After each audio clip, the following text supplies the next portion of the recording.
and welcome back to Crime in Sports. Yay! Yay, indeed, Jimmy. Yay, indeed. My name is James Petrogallo. I'm here with my co-host. I'm Jimmy Wisman. Thank you so much for joining us today. It's more cult murder action. It's going to be a lot of fun. Can't wait. Yeah. Thanks for joining us. I hope you're enjoying this series about this cult. I mean, it's about Robert Rozier, but in all honesty, he hasn't been in it for half of it because it's about this cult, which you need to talk about because then he comes back into it in a big way here. There's a reason for there. Yeah. So we'll get into all that and more murder and mayhem and madness and also more unrelated Florida news, which is always fun in these episodes here. I love our sidetracks on those, but we'll get to all that and more. But shutupandgivememurder.com is where you need to go to get your tickets for Small Town Murder live shows. Next up, after the summer, Milwaukee on September 18th at the Pabst, and Minneapolis September 19th at the State Theater. So get those tickets right now and come see us, and then also get Dallas and San Jose and Sacramento and Tarrytown and Boston as well. We can't wait. The shows have been awesome this year, so we're excited to see people out there. Shutupandgivememurder.com, and then get yourself Patreon as well. Man, Patreon's awesome. Patreon.com/crime in sports, just like the name of this show. All you have to be is $5 a month or above, and you get, Jesus, you get a lot. First of all, as soon as you subscribe, you get like almost 400 back bonus episodes you've never heard before. That's a whole separate feed to binge on there. Then you get new ones every other week, one Crime in Sports and one Small Town Murder, and you get it all, just all of it. That's right. Yeah. This week, what you're going to get for Crime in Sports, we're going to talk about different hostage situations from over the years that are interesting. We did that one episode on Stockholm Syndrome and the hostage dynamic and how it all works out. It's a real weird thing, so I want to check that out. Then for Small Town Murder, I'm so excited for this. Corey Richins Part 3. Okay, they did the sentencing, which normally we just tell you this is what happened. But the fact that more like really interesting facts came out about the whole thing, including her kid's statements, which contradict everything she said that night and makes her such a worse, more cold-hearted, awful murderer. And her allocution is just batshit off the charts crazy. It's crazy stuff. I can't wait to get into it. Corey Richins Part 3. So that is patreon.com/crime in sports is where you get all of that. And on top of that, you get all the shows we put out. Crime and Sports, Small Town Murder, and Your Stupid Opinions, all ad-free with that Patreon as well. Free. And what the hell? You get a shout-out at the end of the show, too. That's right. Jimmy will mispronounce your name for you. So that's how that goes. And that said, I think it's time, everybody. Let's do this. Let's dive into this again. Here we go. We're going to start back on May 25th, 1991. And there is a new guy who has flipped on Yahweh. Okay. People are jumping off of this ship a lot, and especially people charged with murder are being, they want to make a deal here, or being charged in the orbit of murders. And I think, too, because if this was if this was like a gang or like even a different religion, you'd go, okay, if I tell on them, I'll go to prison and it'll be bad for me in prison too. Yeah. It'll be worse. But this is just some weird little cult. Like it's not going to, they don't have a Yahweh prison gang back then. You know what I mean? It's not like the Crips. Right. And they don't have them already locked up in jail either where they can get you. That's what I mean. So it's really in jail, you just be like, yeah, these crazy fucks. And everyone would be like, yeah, really. And join some other weird religion in jail and get whatever meals they get. Who cares? So this guy has agreed to testify truthfully, obviously. This is Ricardo Woodside, whose name was, Zerubbabel Israel. Zerubbabel. What is that? Zerubbabel,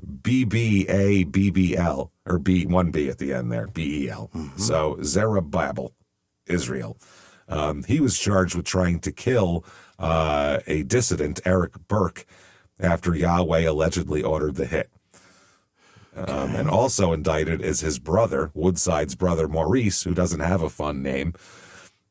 It just goes by Maurice. He hasn't been given a fun cult name yet. He's still Maurice, unfortunately for him. Still new. But this guy, in exchange for this testimony, this guy was indicted for murder, and he will serve 5 years in prison and pay a fine of, are you ready for this? Brace yourself, $50. So you murdered some 5 years and a jaywalking fine. And $50. $50 essentially here, which is wild. I guess Burke managed to escape the execution by shooting at his would-be assassin. So they didn't even get this guy.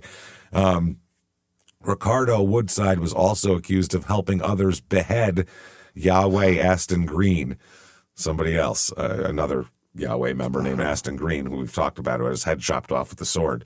Wow. Woodside, who's a respiratory technician, left the cult. A respiratory tech. You know.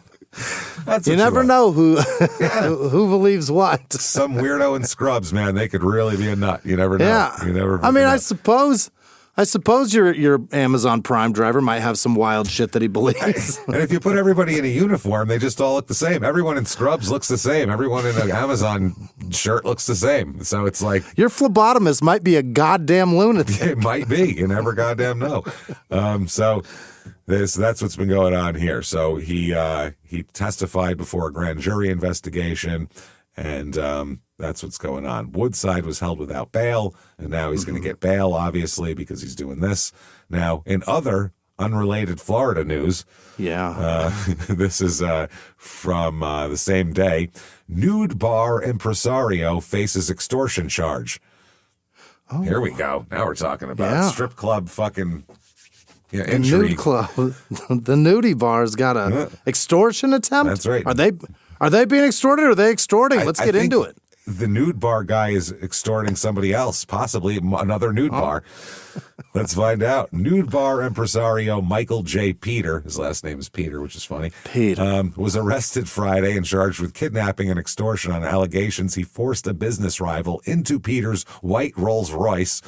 That's nice. Wow. He is... Attaboy. He is pimping a lot of titties. Let me tell you something. That's expensive. Yeah. Drove off and threatened to harm him. The rival, Carmen Cincerelli, a recruiter of nude dancers, was released without injury. That's some job. You know what that is. A recruiter of nude dancers. Nice tits. Come work for me. Otherwise known as a pimp generally. I mean, I get that's not prostitution, but it's... otherwise known as the DJ. Go out and look for girls who'd be willing to take their clothes off. Who you think would be willing to take their clothes off for money? Just can you scope them, or does he go to other strip clubs and recruit them? Would you show those for $5? Yeah. Nope. Next. Just hold out a 20 and go, well, what would you show me for this? Nothing? It's a pretty easy gig. Police said Peter, who owns 5 South Florida nightclubs worth millions of dollars, told the recruiter to stop approaching women performing at Peter's establishment. So this guy didn't work for him. Stop approaching. Some guy came in trying to get his girls. Yeah. And he said, yo, bitch chose me. That's what he did. I'm going to ask you to stop coming around. Shit. Yeah. Did some Iceberg Slim shit on him here. Yeah. Threw him in his car. Okay. Peter's lawyer said, I guess his name Fred Haddad, said Peter, whose company was based in Fort Lauderdale, would plead guilty. He faces a maximum sentence of life in prison. Wow. So, yeah, that's interesting. Also here, this day, May 25th, 1991, Yahweh is seeking a dismissal of this murder case. Oh. And the case is against 17 other Yahwehs beneath him as well. They said the racketeering statute is being improperly applied and would serve to chill the religious expression of Yahweh members. Well, guess what? Join the fucking club. They used the racketeering act against statute against Italians improperly applied since fucking the mid-70s. So join the club, asshole. Now you guys get it too. They had to chill the spaghetti suckers. It's your turn, too. Now it's you, dickface. There you go. So, and they're also saying that they should dismiss it because Robert Rozier will not be a credible witness as well. Oh, because he's, trying to get his sentence reduced, and he got a reduced sentence. So God forbid he can't possibly tell the truth. June 6th, 1991, member of the Yahweh sect arrested in Michigan. They say all but one of the 19 suspects in the racketeering and murder case against the sect known as the Yahwehs have been arrested, they announced Wednesday. Ardmore Canton III is arrested on a Tuesday night in Michigan, in Saginaw there. He was wanted on a warrant charging him and 16 others with federal racketeering laws and murder and arson and all that good shit here. RICO stuff. They tracked him to a Saginaw area apartment, which sounds depressing, which he surrendered without Michigan. It is, yeah. Oh. This was up in Michigan. So they say only one other person is on the loose now at this point. Mm-hmm. June 17th, 1991, we got another flipper here. Michael Mathis has decided to testify, and in exchange for that, he will be given a 2.5-year prison term suspended. 6 months, Wow. 6 months in prison, and then 5 years of probation. It's a pretty good deal. I would fucking say so, but he must testify against Yahweh at the trial. Oh. So he's the second defendant to agree to testify against Yahweh. We just told you about Ricardo Woodside, and there you go. Now, also July 2nd, 1991, one of the Ernest Lee James, who goes by Ahinadad Israel, I guess, is hospitalized. So he's not going to be able to be in this for the moment. Some guy, I don't know what happened to him, but they had to medevac him somewhere. Oh, my God. They said he became, well, this is not for a medical purpose. This is more of a mental illness. He became schizophrenic and began hallucinating. So they took him in for a little breaky poo. And they said, let's give you a rest, Chief. Who knows? I mean, if you're crazy enough to join a fucking cult like this, I mean, probably just on the edge anyway. That's what I mean. I feel like a lot of these people are a slight shove, and they're in a lot of trouble. They're going to need to be medevaced somewhere. Just that little shove there. So Yahweh's supermarket closes down on the 4th of July.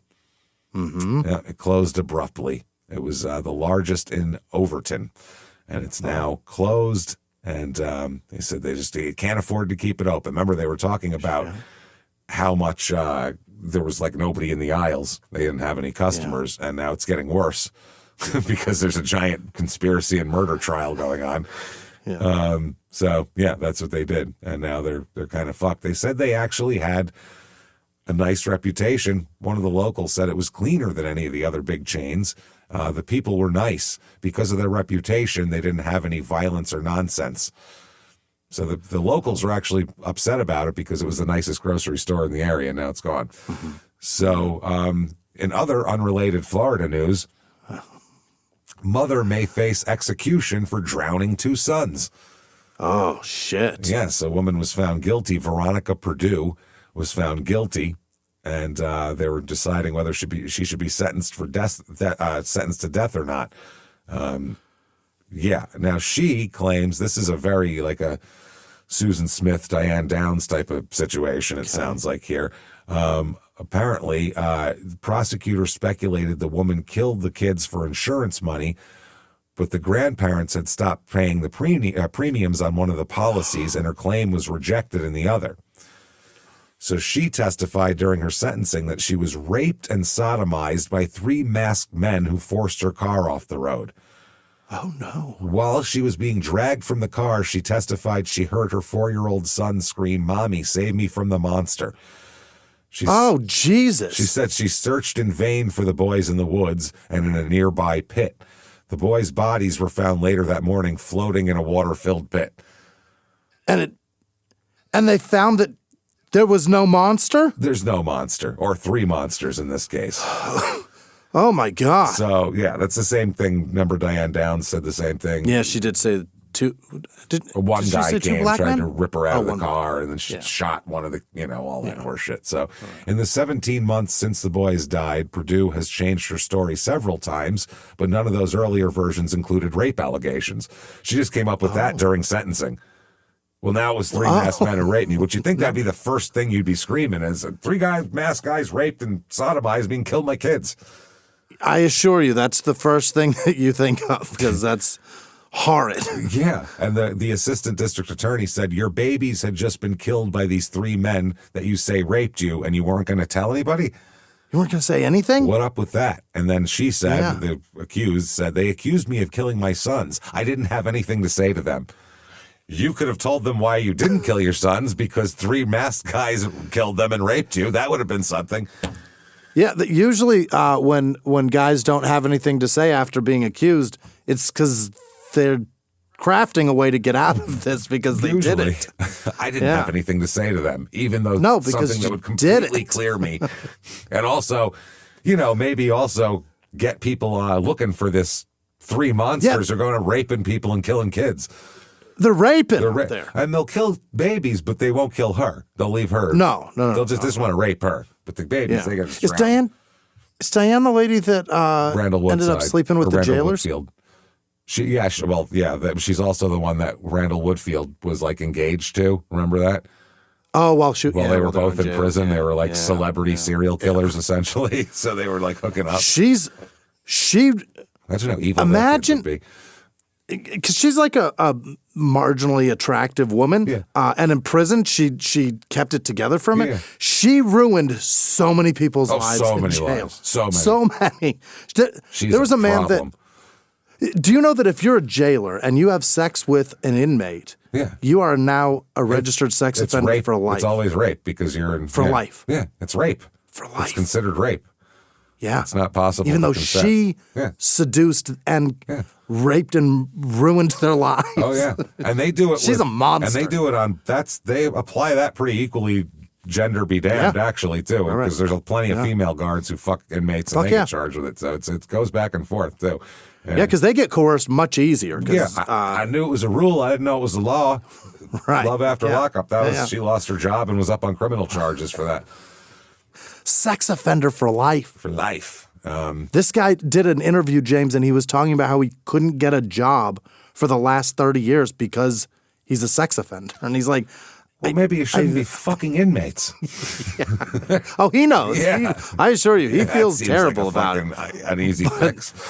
That's a fucked up way to ruin your life forever. It's the dumbest thing you could do. Dumbest. How dumb are you? How fucking honestly, how hard is your dick all the time walking around? You're a married man and you're gonna fuck her? Ugh, disgusting. People are awful. And all it was a blowjob. He didn't even fuck her. Jesus Christ. Isn't that horrible? What an idiot. So what a moron. This dumb twat here, fucking baby killing lady Purdue here. Earlier, her story, she told the police about being forced off the road by 3 men, but she said she escaped, but left her sons behind. She escaped to seek help, but left her kids back there with carjackers. And rapists and, Well, they weren't rapists yet in that story. They just forced her off the road. The kids somehow got out of the car, and she took off and just left the kids behind with a couple of fucking carjackers. I'll be right back. I'm going for help. When she was asked about her inconsistencies in the story, between running away and being sodomized and big differences, she said, I was upset. I don't remember what I said. Wow. I mean, this is not a good showing in court, everybody. Not a quality defense. A terrible, terrible sentencing defense. And closing arguments, the defense said that the police investigation had glaring inconsistencies. Yes, everything she said was glaringly inconsistent. So here we go. July 7th, 1991, Yahweh's lose control of flagship motel. Oh, no. They lost control of their flagship Sunny Isles motel after missing almost 3 months of mortgage payments. Uh-oh. That's that. So apparently they owed, they were trying to pay back their creditors and couldn't do it. And now they have a... Damn it. That's right. They said the motel had a slow summer. And, that's it. So it's closed down. The people around the neighborhood said the service is good. The price is reasonable. Okay. They said, but, And then they also said, this one guy, Jose Santiago, who moved in Saturday, said the price is reasonable. And he said he knew the Yahwehs maintain ownership of the building. And he said that's fine with him because, quote, people are people. Facts. People are people. Gee, that's deep, man. He's running some philosophical shit in the newspaper today. Philosophical shit that also is 80s song lyrics. Just people are people. It's fine. Real philosophical. So the Yahwehs, that was their biggest deal. July 8th, 1991, they're losing control of another motel. So they're really having some problems here. August 1991, they may lose the temple headquarters. They stopped making mortgage payments, the lender said. That's Don't do that. Right. No, their headquarters at 2766 Northwest 62nd Street. They quit making their payments monthly of $7,398.40. Yeah, well, I mean, anytime there's a balance owed and you stop making the payments, you're definitely going to lose that. Some shit, yeah. They aren't going to let you keep doing that. A lawsuit against them says they owe $469,065.01 plus interest, court costs, and attorney's fees. Damn it. If the property is foreclosed on, the Yahwehs will lose more than $175,000 in equity. Records show they're also in arrears on their taxes, too, their property taxes there. Oh, no. Not good. Not fucking good. Don't fall behind on payments or taxes, man. You're losing your shit. Don't do it. Yeah, that's the thing. You fall behind on to banks and the government. Those are two entities that take your shit. It's really the only two that really take your shit. That can really get a hold of it. Yeah. They can really, other people can sue you and they can try to get your assets, but they can just directly take it. They'll just come take your keys. Take it. It's fucking There's crazy. nothing you can do about it. Wild. So the sales here, though, Jimmy, is what we need to talk about this day. Never mind losing control of motels and supermarkets. It's the sales. Right. Let's go to COD. That's like, an acronym. Cash on delivery, yeah. But it's not, because it's also COD. COD Seafood. COD Seafood. Yeah, seafood. Where's this at? It's down in, where is this? In Florida? Florida, yeah. Miami. I didn't know if it was Fort Lauderdale or Miami. Catch our seafood blowout. All you need to do are clip these newspaper coupons here. So you know it's a classy seafood restaurant that they want newspaper coupons from you. Walk in with some shreds of paper. Here you go. And you can get mullet for 99 cents a pound. Mullet? Mullet. What is that fish? I don't know, but it sounds trashy, doesn't it? It's probably not good, It sounds like a trash fish just because I imagine. I just picture it looking like Theo Von. I don't want to eat that. I don't want any part of that. Some Turkish bought hair. Yeah, some weird overseas plugs situation going on here. Imagine fish with hair. Nobody wants that. That's disgusting. No. I don't want to eat fish that has hair. Especially poorly installed. Yeah, exactly. Also, you can get a conch #1. Whatever it is, $4.75 a pound. Conch is a shell, isn't it? Yeah, it's like a big clam. And there's like a thing in there? Clam type of thing, some sort of mollusk, I guess. There's some sort of thing that you put salt on and it dies inside there. You can save $2 on a 4-pound box of breaded shrimp. Ready for frying, only $28. Ready for frying. Also, a blue marlin fillet, $3.49 a pound. So that's not bad. Now, this offer does, everybody out there who's thinking about this, the offer does expire on September 4th, 1991. So hurry. Yeah. That's when it all goes back. That's when it all goes. I got to hurry. Before that, the conchs will be rotting right out of their shells at that point. So. Then it's all free and it'll be in the alley. Yeah, then you got to fight the cats for it, but you can get it. You can get it. Fight the stray cats and Theo Von. Oh yeah, you're gonna have to punch a tortie, but you'll get it eventually. Don't worry. And Theo Von. He's out there sucking conch out of his shell. I don't know why, but I pictured him like with all the cats. Like it's not just him and then a bunch of cats. He's part of the cats. I don't know why. Yeah. But he's like sitting on the ground with a bunch of cats. Wriggled together. Eating fish. The tail on the back of his head is wriggled together with the cats. With the cats, yeah. Like a cat king. Yeah. All tangled up and shit. Oh, that's weird. So, August 5th, 1991, there's a big article about how the whole $100 million empire is in danger. Oh, no. They said it was a miracle to build this kind of empire in less than 10 years, but they said it's not going well. Well, I mean, if things are... I don't like when they value something like that, because that number sounds like we're doing well. If you've got a $100 million empire, but... they're taking it piece by piece. You don't have a $100 million empire. No, they're dismantling it. Yeah, it's not an empire. It's coming apart. Yeah. They put up, an ad in the Miami Times, the Yahweh, and it said, "Why is the U.S. government attacking Yahweh Ben Yahweh? Why does the government want to put an end to his good works? What if Yahweh Ben Yahweh is the Christ promised to return?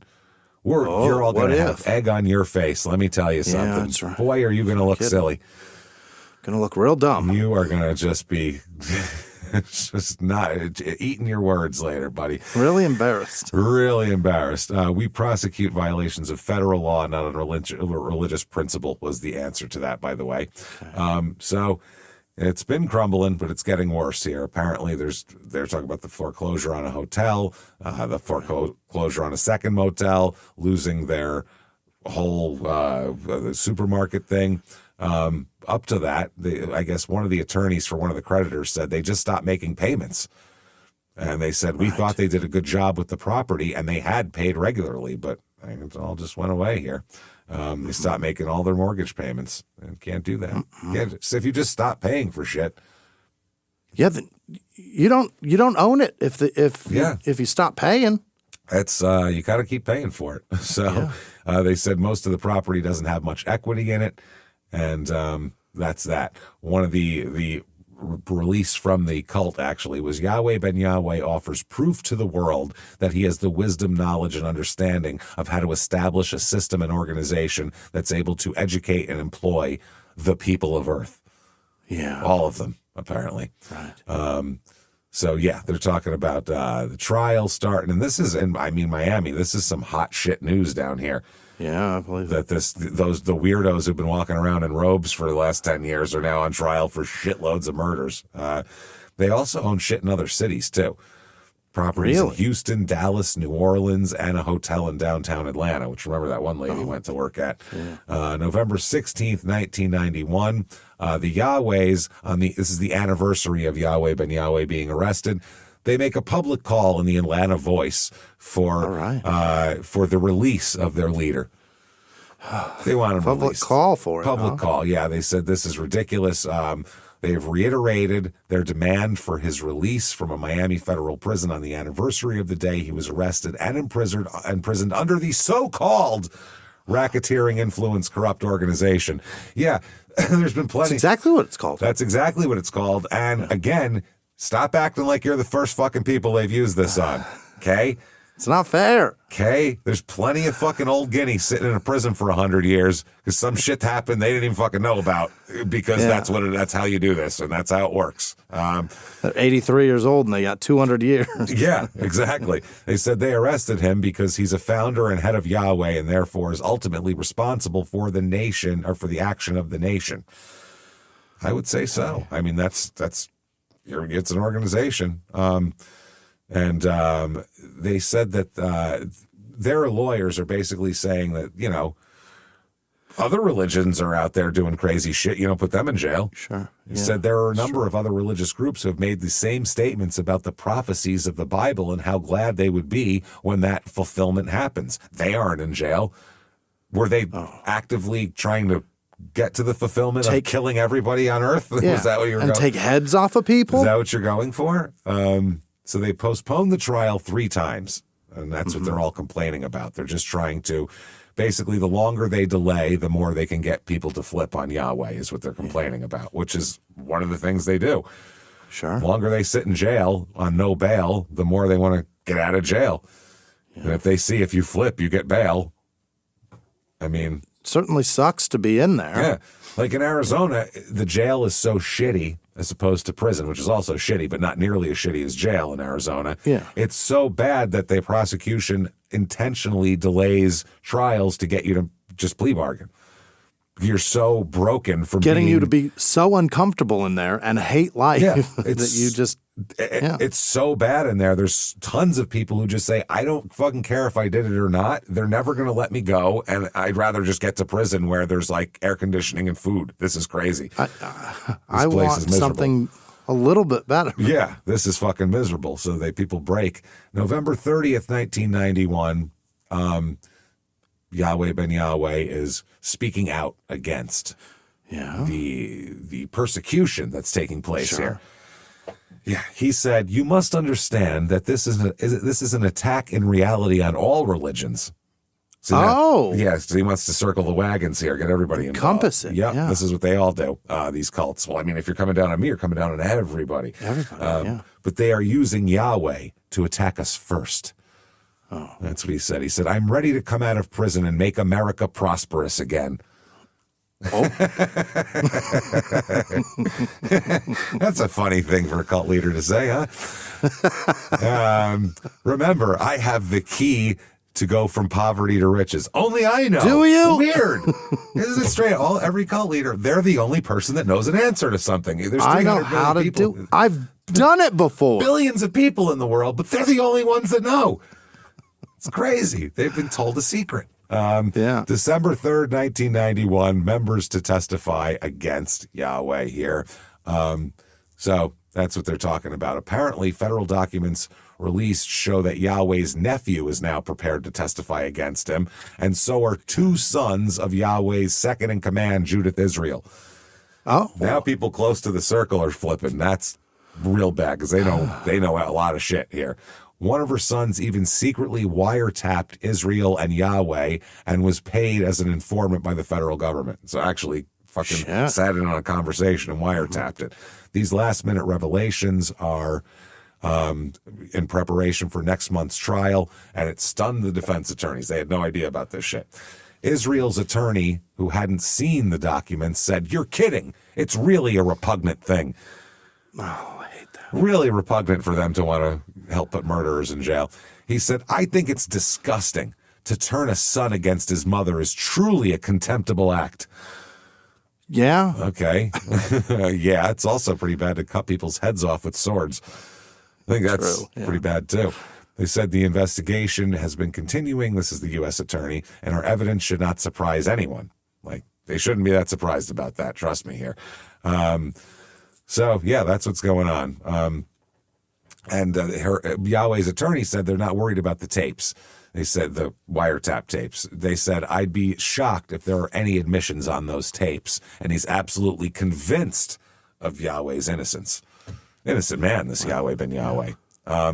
Defense attorney said, though, you're going to have a big soap opera with this trial. Soap opera. And it comes out that 5 of the 6 secret Yahweh tapes are inaudible.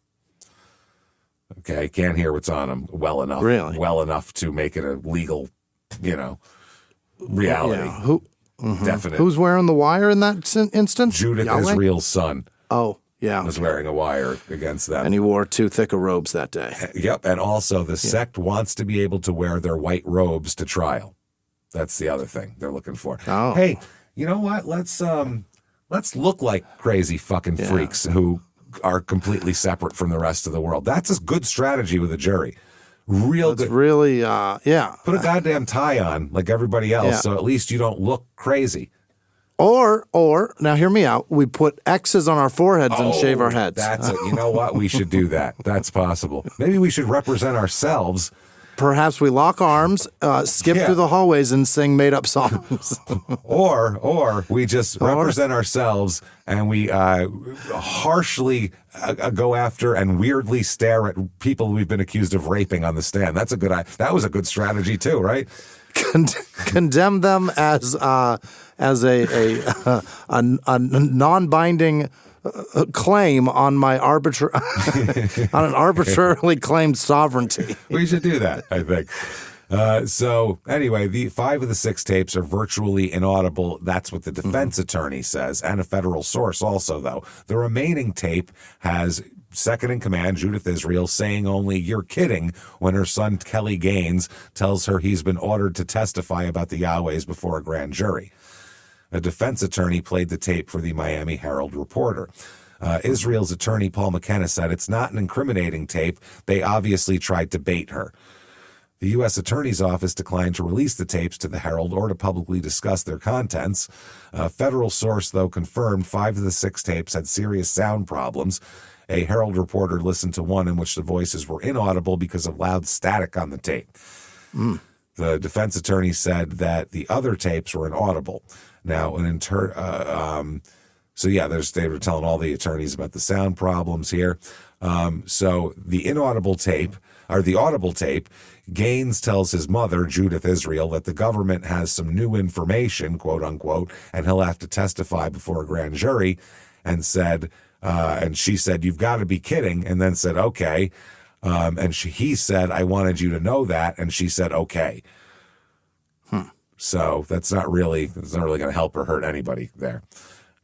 Just a conversation, really, right? Yeah. Now, the defense attorney said that Judith Israel was shocked at learning of her son's cooperation with the government. Both of her sons, who have drug arrests, have been visiting her since she was jailed. So they've been on her side. Now, Hastings said that Yahweh's nephew, Hastings is the defense attorney, I'm sorry, I think that's the prosecutor. God damn, there's so many people, it's confusing. Said that Yahweh's nephew, Anthony Solomon, who's also cooperating with the government, was arrested on drug charges and told lies to countless people. So that's the defense attorney. None of their witnesses are credible. Only Yahweh Ben Yahweh is credible. Right. They said Hastings said whether sect members, including courtroom visitors, will be allowed to wear their white robes during trial is still an issue that needs to be resolved. The U.S. District Judge Rozier asked both prosecutors and defense attorneys to file briefs on the issue. The defense attorney said his client, quote, has no other clothing other than his jail clothes. He has no suits. Well, he has no suits? 90% of people they drag into fucking court don't have a suit either. The lawyer gets them one. That's how it works. You figure out a way to go to fucking Ross and grab something. So there's oftentimes when you shit your pants in school and there was a bin lost full and of found clothes. Box of yeah, that's what it is. The lost and found. I'm sure there's one of those for the court in there. I probably does this making bacon shirt fit you? Wear that. It's like two pigs fucking. Yeah, does the Budweiser frog saying Budweiser? Is that good? Is that okay for you? Will you wear that? How about a Big Johnson tee? What do you think? You just have to turn it inside out. It's also 2 sizes too big, but that's okay. Just turn it inside out. You'll look cool. What about this Dunn Edwards shirt? So, Christmas Day 91, it is decided a federal judge will allow cult leader Yahweh Ben Yahweh to question witnesses at his murder trial, but he will have to do it in civilian clothes, not robes. Okay. So it's like you can question people, but lawyers don't wear that shit in my courtroom. You will look lawyerly. You will look lawyerly. You will wear something made of cloth, as Vincent LaGuardia Gambini was told. So defense attorney Alcee Hastings said that the only clothing the leader has is white robes and turbans and has no money to buy anything else. The judge ruled that the only person wearing robes in his courtroom will be himself. One guy gets to wear robes in here. Yeah. This guy. And also, you know what else you don't get? This wooden hammer. I got one of those and you don't. If you wear a robe, you're going to likely wear a white one. Yeah. White versus black is good versus evil. Yeah. That does not have good optics. No. Go fuck yourself. Find a suit. Find a fucking suit. Yeah, that's right. And he said the nearest thing to a uniform is going to be my black robe. That's what he said. No uniforms in the courtroom. And also followers who come to the court to watch the trial will not be allowed to wear them in court either. Okay. They're not going to, and then he says also, because that could be intimidating to a jury to look like, The judge denied a motion to allow the robes, although the FBI paid $300 for clothing for Robert Rozier. That's Omar. If you remember The Wire, they got to take him for a suit. He's not going to come in wearing a fucking FUBU jacket in court and testify. So FUBU jacket and a tie. And a tie just wrapped around, just once around. And that was great. That was great. The judge said he was afraid Yahweh would intimidate witnesses if he appears in his attire. Yeah, and it also makes him look official of some kind. Right. A uniform, whatever it is in our brains, puts you in a different place. That's why you're not. That's why they don't make you wear a jail uniform during your trial, because it puts you in a low place rather than a high place. It also give the opportunity for you to give the jury a reason to believe that you know what the fuck you're talking about. Yeah.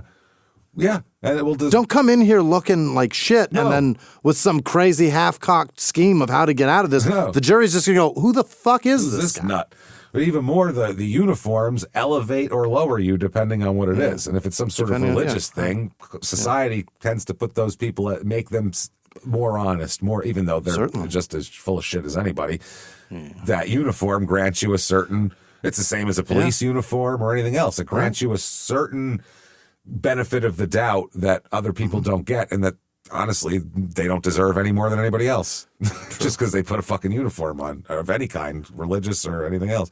So anyway, the defense attorney said the Yahwehs know some of the people who will testify against them and he wants to personally cross-examine them. Okay. So he's gonna do the Ted Bundy. So we were joking, but he's doing it. Yeah, but he's going to do it. The guy from Ohio that ran people over, that guy really fucked up. Oh, he was a lunatic. And he wore a suit, but he came in with those half-cocked ideas. You can't do that. He was arguing with the judge and just dumb shit. So I'm not doing that. It was like a 10-year-old was on trial. It was fucking crazy. January 3rd, 1992 here, during the jury selection, the defense attorney says that, wow, Yahweh Ben Yahweh's exhortations to kill white devils shouldn't be taken literally. No. I mean, kill white devils, there's a lot of meanings to it. I mean, it's really, they're mostly red anyway. He could take that a lot of ways. I mean, so that's what he said, basically. Like, don't hold that against him. Come on. January 7th, 1992, they have a jury. Oh, great. And they've been making jokes, and they're getting in trouble for it. Oh. Lawyers in the trial settled on a jury, then fought over whether jury selection should start over after some jurors admitted to joking among themselves over the sect members' turbans and robes.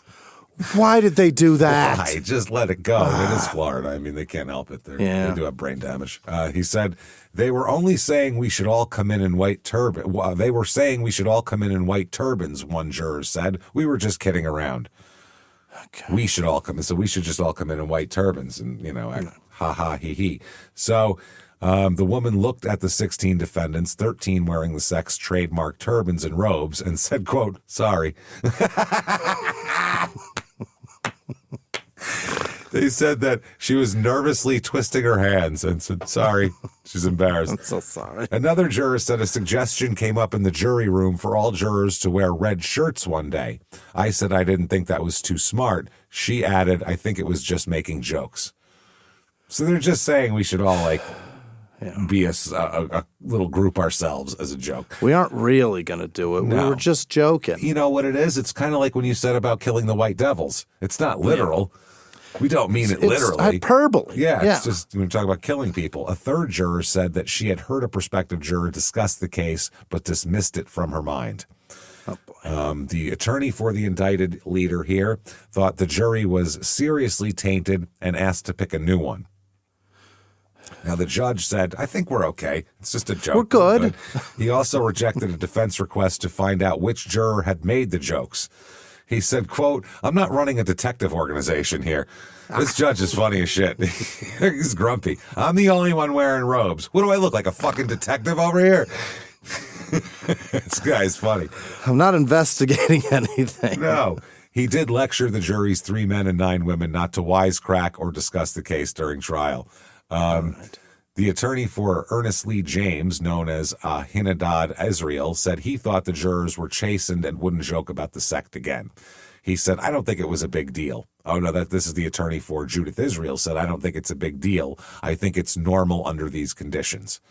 Okay. But it's Yahweh's attorney who's like, no. The 12 jurors included a nurse, a woman who witnessed a bank robbery, and an electrician who immigrated from Hungary. Quite the group. Yeah. One juror, a woman who had run a toy factory with her husband, who the fuck runs a toy factory, said she was ashamed what's that?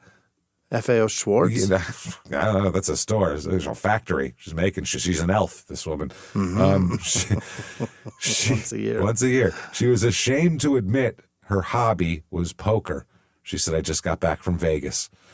Oh. Another woman, that's my hobby. I'm a degenerate. That's my hobby. I'm a degenerate gambler. I'm sorry. Yeah. Another woman, a bookkeeper, urged defense attorneys not to pick her. Please don't pick me. She said, you'll be glad to get rid of me, believe me. And they laughed and kept her. Jesus. She told the judge to call her by her first name. 6 alternates were also chosen, including a World War II veteran. Okay. Good Lord. Wow, an old person. Back then, not that old. January 9th, 1992. Okay, an ex-sect member describes beating ending in death. So we're going to talk about this a little bit here. Lloyd Clark said the November 1981 beating of Aston Green took place in the back room at the sect's Temple of Love. He's the first witness called by the government. And he said he was posted as a lookout, but managed once to peek in the room and witness the assault for 5 to 10 seconds. And he said Green's hands were tied. He said all the brothers were beating him. I could see his head bouncing off the cement floor. Ooh. Yeah. He said one of the assailants, whom he did not name, was hitting Green on the head with a hammer. I mean, that's not going to last, right? Not too long. Can't do that for too goddamn long. After 10 minutes, he said the assailants, all members of the Yahweh sect, bound Green with masking tape, wrapped his bleeding body in a rug and carried him to the car trunk. He said he was alive. I could hear him moaning and gasping for air. He had tape over his mouth, but I could hear him gasping for air. Fuck. Jesus Christ. And then they also took him out and decapitated him with a machete. Wow. So that's the first of 14 murders they're gonna detail. Wow. One of them said, by the way, Yahweh taught us that if the hypocrites continue to bother us, we are going to have to stop them. They must die if they continue to harass us, the guy was quoted as saying. Clark is the one witness. He said Yahweh advised members of his sect to purchase machetes. He said, go buy a sword because that is the weapon of the choice in the weapon of choice in the scriptures. And he said that Yahweh advised his followers that it was better to kill people by cutting their heads off than shooting them.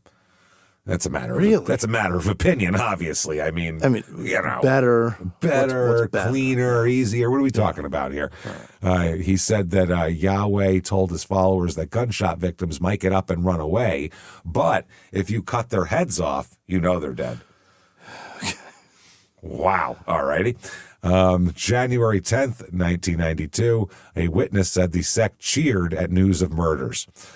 Members of the Yahweh sect cheered and clapped at a pep rally after religious leader Yahweh Ben Yahweh announced that 2 dissidents had been murdered, testified witness Lloyd Clark. Wow. Clark told the jurors of the celebration in 1981, but it said it was a premature celebration. One of the dissidents, Mildred Banks, survived the gunshot and machete attack. Remember, that was the couple that we talked about in like the first one. Now, defense attorneys attacked Clark's credibility here, because he admitted that he has stolen, cheated, and committed perjury in the past. Sure. Clark said he once stole stereo equipment, but later returned it to the owner. However, defense lawyer Chris Mancini read to the jury one of Clark's previous statements in which he said he had pawned the equipment. Clark also said he once helped beat a man with a stick at Yahweh's request. Okay. January 14th, 1992. The Yahwehs are mad about the jail food. Oh, there's nothing good here. Yeah, they don't like it. They don't like the buffet options here. It says an indicted Yahweh sect member, famished from not eating for 3 days, began sobbing loudly Monday morning at Fort Lauderdale court, forcing the irritated trial judge, oh, he must be grumpy, imagine that, to send out the jurors and once again try to referee a food feud here. Okay. Oh. About 40 of the members, including 4 grown children of indicted religious leader Yahweh Ben Yahweh, later denounced the jail as deliberately withholding kosher food from most of the 15 defendants who observe a strict diet of fish, fresh fruit, and vegetables. Yahweh's eldest daughter described the food as a malicious plot to starve them to death by not giving them exactly what they want. Yeah. Doing it on purpose. U.S. District Judge Norman Rodger, again, however, was not sympathetic after Job, I assume it's Job, Israel, but it's J-O-B. Job Isn't that? G-O-B. Oh, it was G-O-B on What You Fuck, right? Yeah, George Oscar Bluth. Yeah. Oh, yeah. Oh, okay. They called him. Is that his name? That's why Job is Job on Arrested Development. He's George Oscar Bluth. So it's Job. Yeah, that's not his first name. He's Junior. He's a junior. That makes so much better. Which episode did I miss? Got a lot of them. They say that George Oscar Bluth. They say it a lot? Yeah, maybe not a lot, but a few times. George Oscar I Bluth really think show. I got a problem paying attention somewhere. I think you do too. When I asked Jimmy if he liked the show Widow's Bay, that I asked him to watch this new show, and he watched it, and I said, "Did you like it?" And he goes, "I don't know." And I said, "Really? What didn't you like?" And he said, "I don't think I understand it." And I said, "Oh, really?" And I was like, "Because it's got some stuff." And I'm like, "Oh, what do you think of this?" And he goes, "No, I mean, I don't get it. I think I need to see a doctor." That's what he told me. "I think I need to see a doctor," was the fucking response. I need a doctor because I don't. I like this. This is mind blowing. How long ago was that show? I never knew Job was an acronym. That's fucking hilarious. And you probably watched it a few times too. I have seen countless episodes of that show. That's one of those. It's a good rewatch every time. Fuck. Yeah, George Oscar Bluth.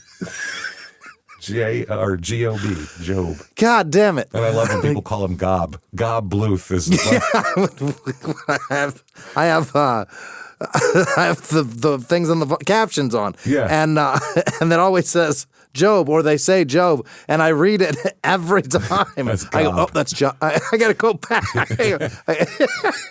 I'm rereading captions going, no, Jimmy, that's Job. You need to see the doctor. I think it's malnourishment from being a child, and my brain didn't develop. Didn't develop That's what correctly. I'm blaming it on. I think it was all you know what it was? Too much heating up leftover spaghetti and Tupperwares. I think it was. The plastic leaked into it. I think we all suffer from that. That and going out to the racetrack 3 times a year to huff fucking nitro fumes. That can't be good for anybody. It stings. It's gotta. Yeah, it's gonna burn a bit there. Oh, man. So Job Israel, whose given name is Richard Ingram, collapsed in loud sobs and had to be led away to a holding cell by 2 other defendants.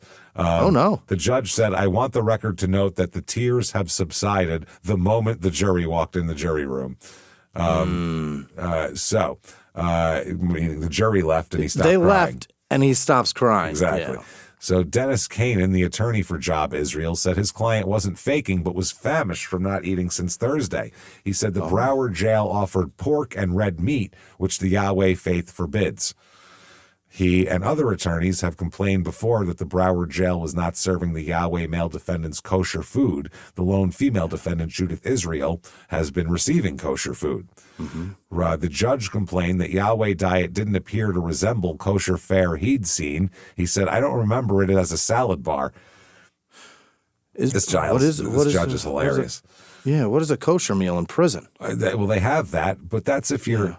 This is a made-up religion. That's the problem. If you're in an established religion, which they know the tenets of and they know the diet of, then you get a halal meal, you get the kosher meal, you get shit like that. You can't make up a fucking religion and then say, "We eat this," and then expect me to provide that for you with my tax dollars. Fuck off.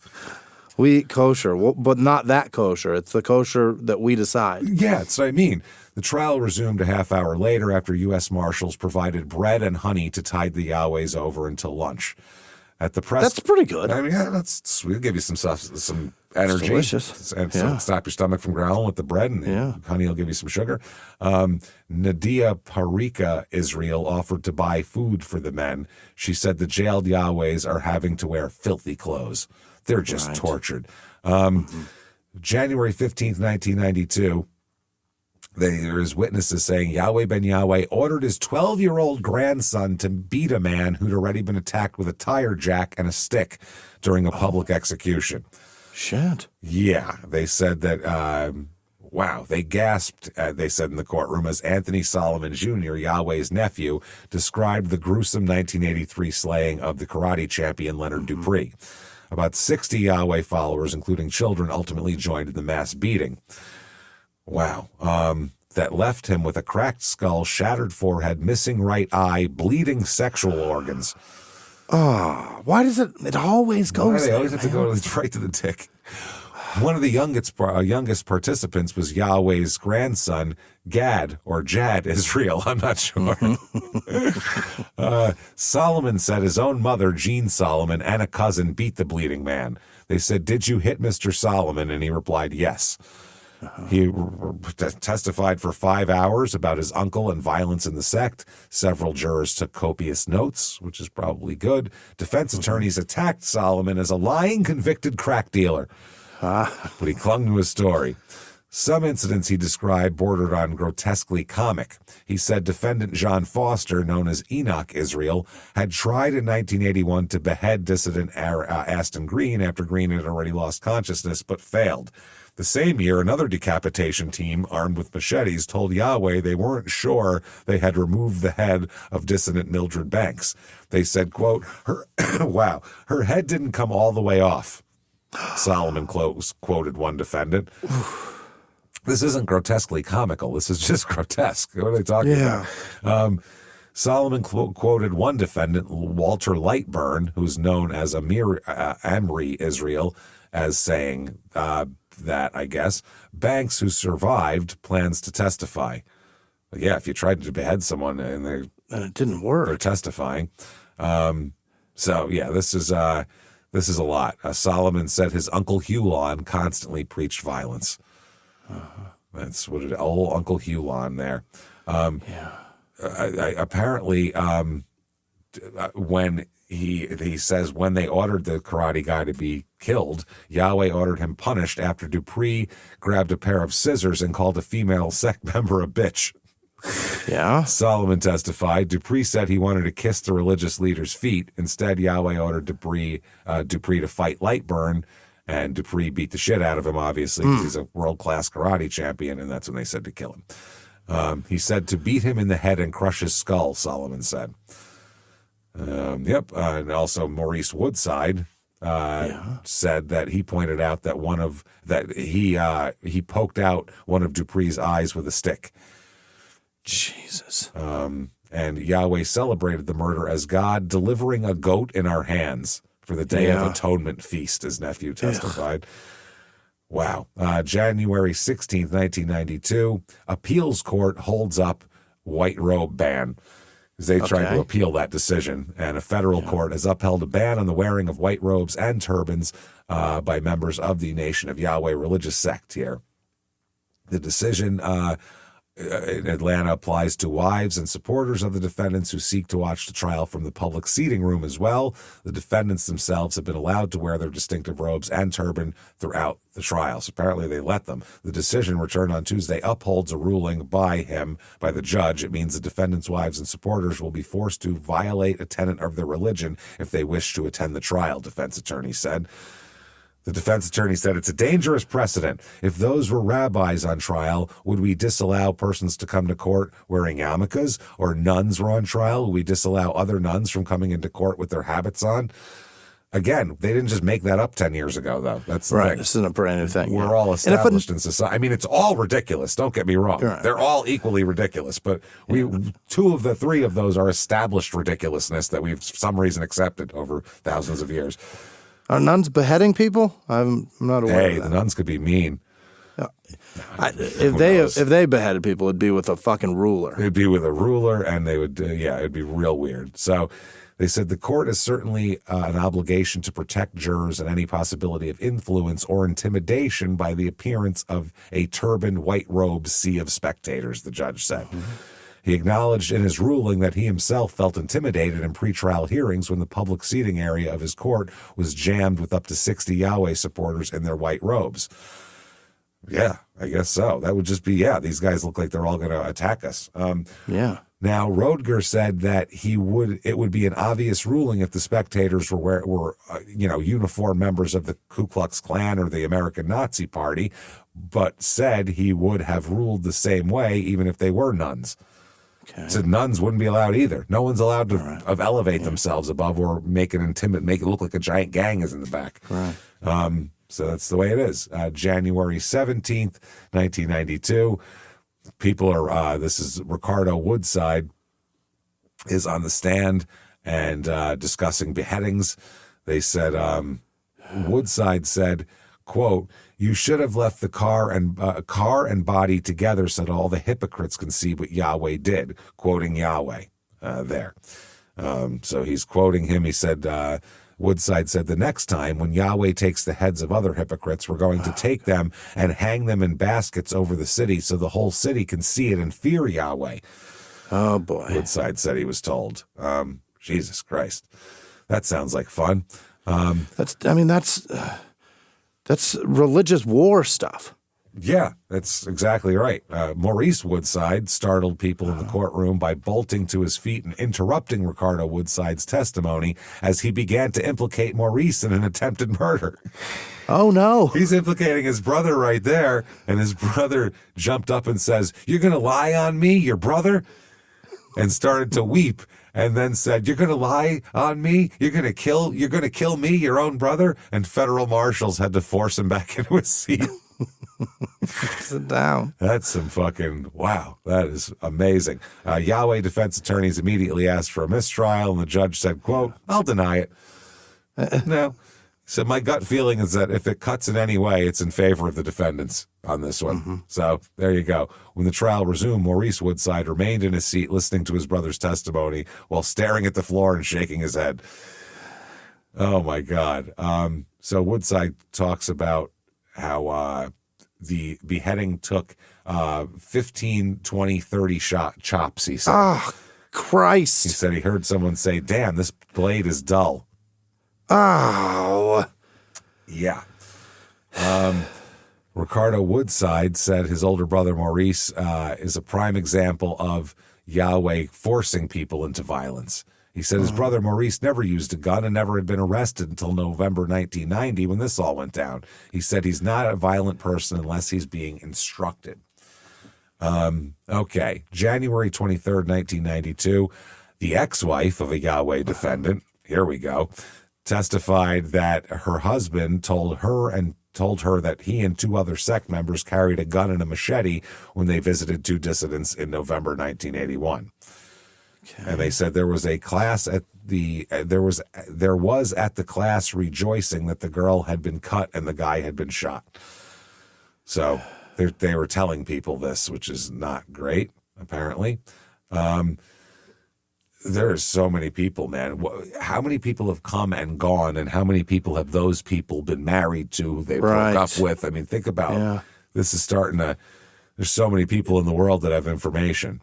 Right, who've touched this or have been touched by. Yep. The other thing is Aston Green, the beheaded man who was taken out in the carpet, still alive. The Dade County medical examiner testified that Green was alive when he was beheaded. Oh, hell's bells. That is seriously fucking crazy. That's a lot. Wow. So that's a lot to say. January 25th, 1992, Yahweh family ties break as sister and son testify against brother and mother. This is messy. Yahweh Ben Yahweh's sister, his own sister, once so devoted to him that she donated $6,000 to his sect, became one of his main accusers Friday. She testified Yahweh once ordered her to beat an already dead man inside the Temple of Love, and on another occasion prayed for her husband to die. Okay. That's nice. Jean Solomon, one of his four sisters, broke into loud sobs in the federal courtroom as she described how several of his followers, among them one holding a tire jack, beat to death karate champ Leonard Dupree in 1983 in front of about 70 others. She said, quote, "They beat his eyes out." Oh, Jesus. They had crushed his entire body. Holy shit. She admitted that she, along with other women, hit Dupree after he was dead because Yahweh said all of us sisters should want to take a hit if we loved Yahweh. My Christ. Solomon said that she didn't leave the sect until 1986 because she was afraid of the consequences. Violence inside the sect was common. Quote, "Once her daughter was stripped topless and whipped in public by Judith Israel." Ew. And gross. And later, her husband, Leo Solomon, and son-in-law, Lawrence Lee, left the sect. Yahweh held a public meeting to denounce them as hypocrites. He prayed death on Lawrence and Leo. The defense attorneys attacked her memory, pointing out that she gave details Friday she had omitted earlier to a federal grand jury. So, yeah, the defense attorney instead portrayed another witness, Gaines, as a convicted crack dealer who was lying about his mother. Nice. Solomon, Yahweh's sister, was the second in her family to testify against Yahweh. Last week, Solomon's son, Anthony Solomon, that's his nephew there. So, yeah, it's all getting very, very ugly. Thanksgiving is going to be a mess next year at the at the Yahweh Everybody's household. Turning on everybody. In other unrelated Florida news, one of my favorite statements that we've ever had to utter, quote, a 12-year-old boy riding a stolen Pontiac Grand Prix fired a handgun at 2 Metro-Dade police officers Thursday night and got shot they in the leg returned fire with a fucking missile launcher. A 12-year-old. Wow. Wow. They're making him younger, said police spokesman Patrick Brickman. The youth, whose name was withheld, because he's in 7th grade, because he's a child, was listed in good condition Friday at the hospital. He's charged with attempted first-degree murder of a police officer, auto theft, and resisting arrest. Wow. Columbus Santiago, 20, who was driving the car, was charged with auto theft and resisting arrest. Oh, so he was a passenger in a stolen car. Passenger. What is a 20-year-old doing hanging out with a 12-year-old? Look, man. Put Columbus in jail for all other reasons. That's crazy. It's Florida. Wow. The vehicle was stolen from the First Baptist Church. Nice. Classy. Brickman said 2 officers chased the car after Santiago refused to stop. Within a few blocks, the car crashed into a fence at Northwest 44th Street and 23rd Court. The 2 occupants jumped out and ran between houses with officers in pursuit. The juvenile turned toward the officers and fired, Brickman said. Officer William Hernandez fired back and struck the youth, who was immediately arrested. What the fuck? And by the way, the 12-year-old's not related to Santiago. It's not like it's his nephew or something. These are just no relation. Just hanging out with a 12-year-old. Just a 12-year-old that hangs by. Wow. January 28th, 1992, ex-sect member details attempts to behead her. Oh. Yeah. Mildred Banks said her roommate, another Yahweh dissident named Aston Green, was later found beheaded. Banks said she and her other roommate, Carlton Carey, who'd been taking the name of Michelle Israel, were attacked. We know about that, the death there. Yeah. She said, I screamed and they shot Michelle. I tried to get out, but I remembered I had a double-bolted door, and they proceeded to shoot me. She said she passed out from the wound in the chest, and the next thing she could remember is hearing one of the gunmen say, get Michelle. The 2 masked men outside then dragged her roommate outside. Later that night, they found his body outside, propped up against the house. Fuck. She was 30 at the time and said she managed to get up. She said, I asked for God's help and crawled to a neighbor's house. No one answered the door, so she had to go to 2 more houses. It's like a fucking bad horror movie at that point. Yeah. And another woman who answered the knock on a window. She told me to lay down and she'd call police. Banks said she'd found out at the hospital that she had machete cuts on her neck and forehead, including a 5-inch gash in her neck that severed an artery. Oh, how is she Lord. alive? That's insane.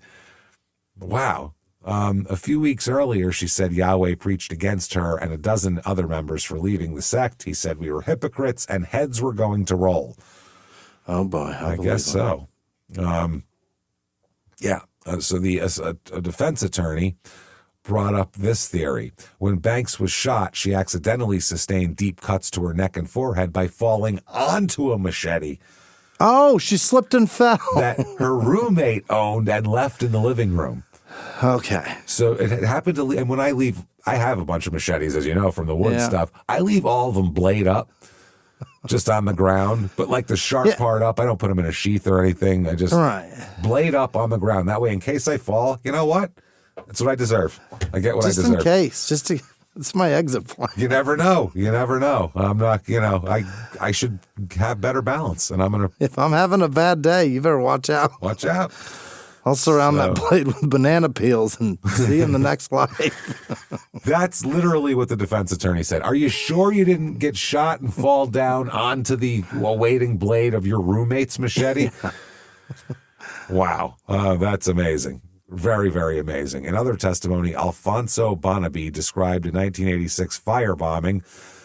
That's nice. That's the Del Rey beach bombing, testified that he was asleep in the living room when a firebomb was tossed into his house. He said, the bomb exploded by my head. Okay. Later, he went to Yahweh and give him what the fuck, give him the what for, who gave him $5,000 to cover damages, but denied that they threw the bombs. We didn't do anything. We didn't do it, but we'll pay you off, though. We'll help. Yeah. Then they testified July 29th, Yahweh's left behind bottles after Delray Beach bombing. That's the bottles that they connected everybody to. Yeah, so that's what they did there because they connected it back to their whole bottling operation. Sure. And, that's how it goes. Now, in other unrelated Florida news, brothers found guilty of shootout with judge. Wow. Mad lib as it gets, Florida. Good job, with the guys. Judge. Oh, yeah. Shot birds at the judge. Wow. A jury Tuesday convicted brothers Jeffrey and Jason Parnell of attempted murder and attempted burglary in a failed intrusion into the home of County Judge Harvey Baxter and his wife Elaine. Talk about picking the wrong house. The 4 women and 2 men came back with the guilty verdicts in less than 3 hours. On Halloween night 1990, Judge Baxter won a brief pistol shootout with the intruders. I like how they decide who was the victor, wounding one and sending them running through the Northeast Dade neighborhood. Baxter said, I'm very happy to see the justice system work exactly the way it's intended to work. He added that he was glad he was carrying a .22 pistol in his pocket when the 2 men confronted his wife at the front door. He's just got a gun in his pocket. Just a Lucy. Pocket pistol. Just a Lucy bouncing around the old pocket there. What was that? My keys? Oh, no, wait, that's the trigger. Okay, no, there's my chapstick. Excellent. It's got to be like a 2-shot Derringer style, right? Or he might have big pockets, but either way, that's a lot of, it's weird. An 8-round revolver in there? That's Good Lord. Crazy. He said, were I not armed at the moment it happened, I think both my wife and I would have been killed. Okay. January 31st, 1992. Here he comes. Here comes Robert Rozier. Here's our guy here. Yep. In court, he admitted Thursday in court that he helped carry out 6 murders ordered by Yahweh. Sure. He said that he would have killed more, including a Delray police officer, if fate had not intervened. He said, as an order coming from Yahweh Ben Yahweh, I didn't question it. I felt power. I felt in control. It was something new. It was something new. I'm into something new, and it's just, had me going. Something new. Had me feeling it, Yahweh was just as excited about the killings, he testified. He said that the spiritual leader once joyfully played with an ear cut from a white devil victim, Rozier said. He said he tossed it around. He said it was a pig's ear. Oh. Rozier testified he killed a 7th man on his own in 1986 near the Orange Bowl after the victim followed him to a wooded area where he had gone to urinate. Okay, tried to blow him, or what happened here?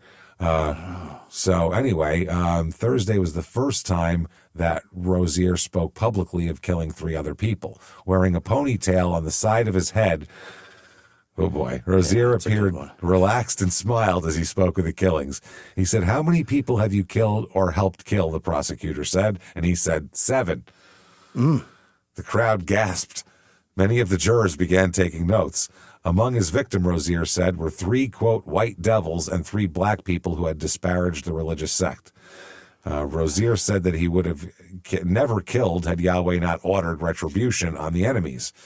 The first murder, Rozier said, happened after he saw Yahweh smoothly turn away police officers who were trying to investigate a beating at the Temple of Love. Rozier said he was impressed and agreed to arm himself with a machete and hunt down the beating victim who had broken temple rules by throwing off his turban and shaking his dreadlocks. Well, that's obviously a murderable offense. That's why they did it? He took his hat off and shook his hair around.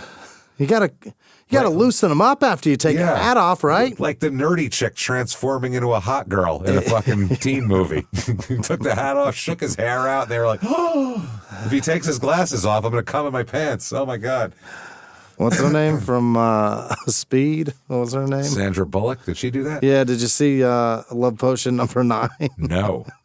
You didn't see that? Yeah, oh, wait, that's very old. It is. Yes. Yeah, she's very young in that. Yeah, I think I did see that. But it might be her first fucking movie. don't recognize it don't connect it to her in my head. So yeah. I forget the guy's name, but he was in a bunch of movies too. She was just like a dork in a lab, and you know how they made her a dork? Of course you know, because there were glasses. It's even put glasses on her, put her hair up. Now she's frumpy. Yeah, glasses and no lipstick. How about it? That's it. No makeup, glasses, and your hair up. But look at that. She takes her hair down, puts those glasses off. She's a fucking supermodel. Amazing. Throw on some lipstick and spritz a couple of spritzes of perfume, and this bitch is fuckable. She's ready to fuck, baby. We were going to kill him, Rozier said. Rozier said he and his Yahweh partner, defendant Walter Lightburn, couldn't find the victim. The prosecutor asked, had you killed before? And Rozier had answered, never. Never killed before. I mean, good tackle once in a while and sure in ball, but I'm not killing people here. Rozier also directly linked Yahweh's second in command, Judith Israel, and 7 other defendants to the firebombing as well.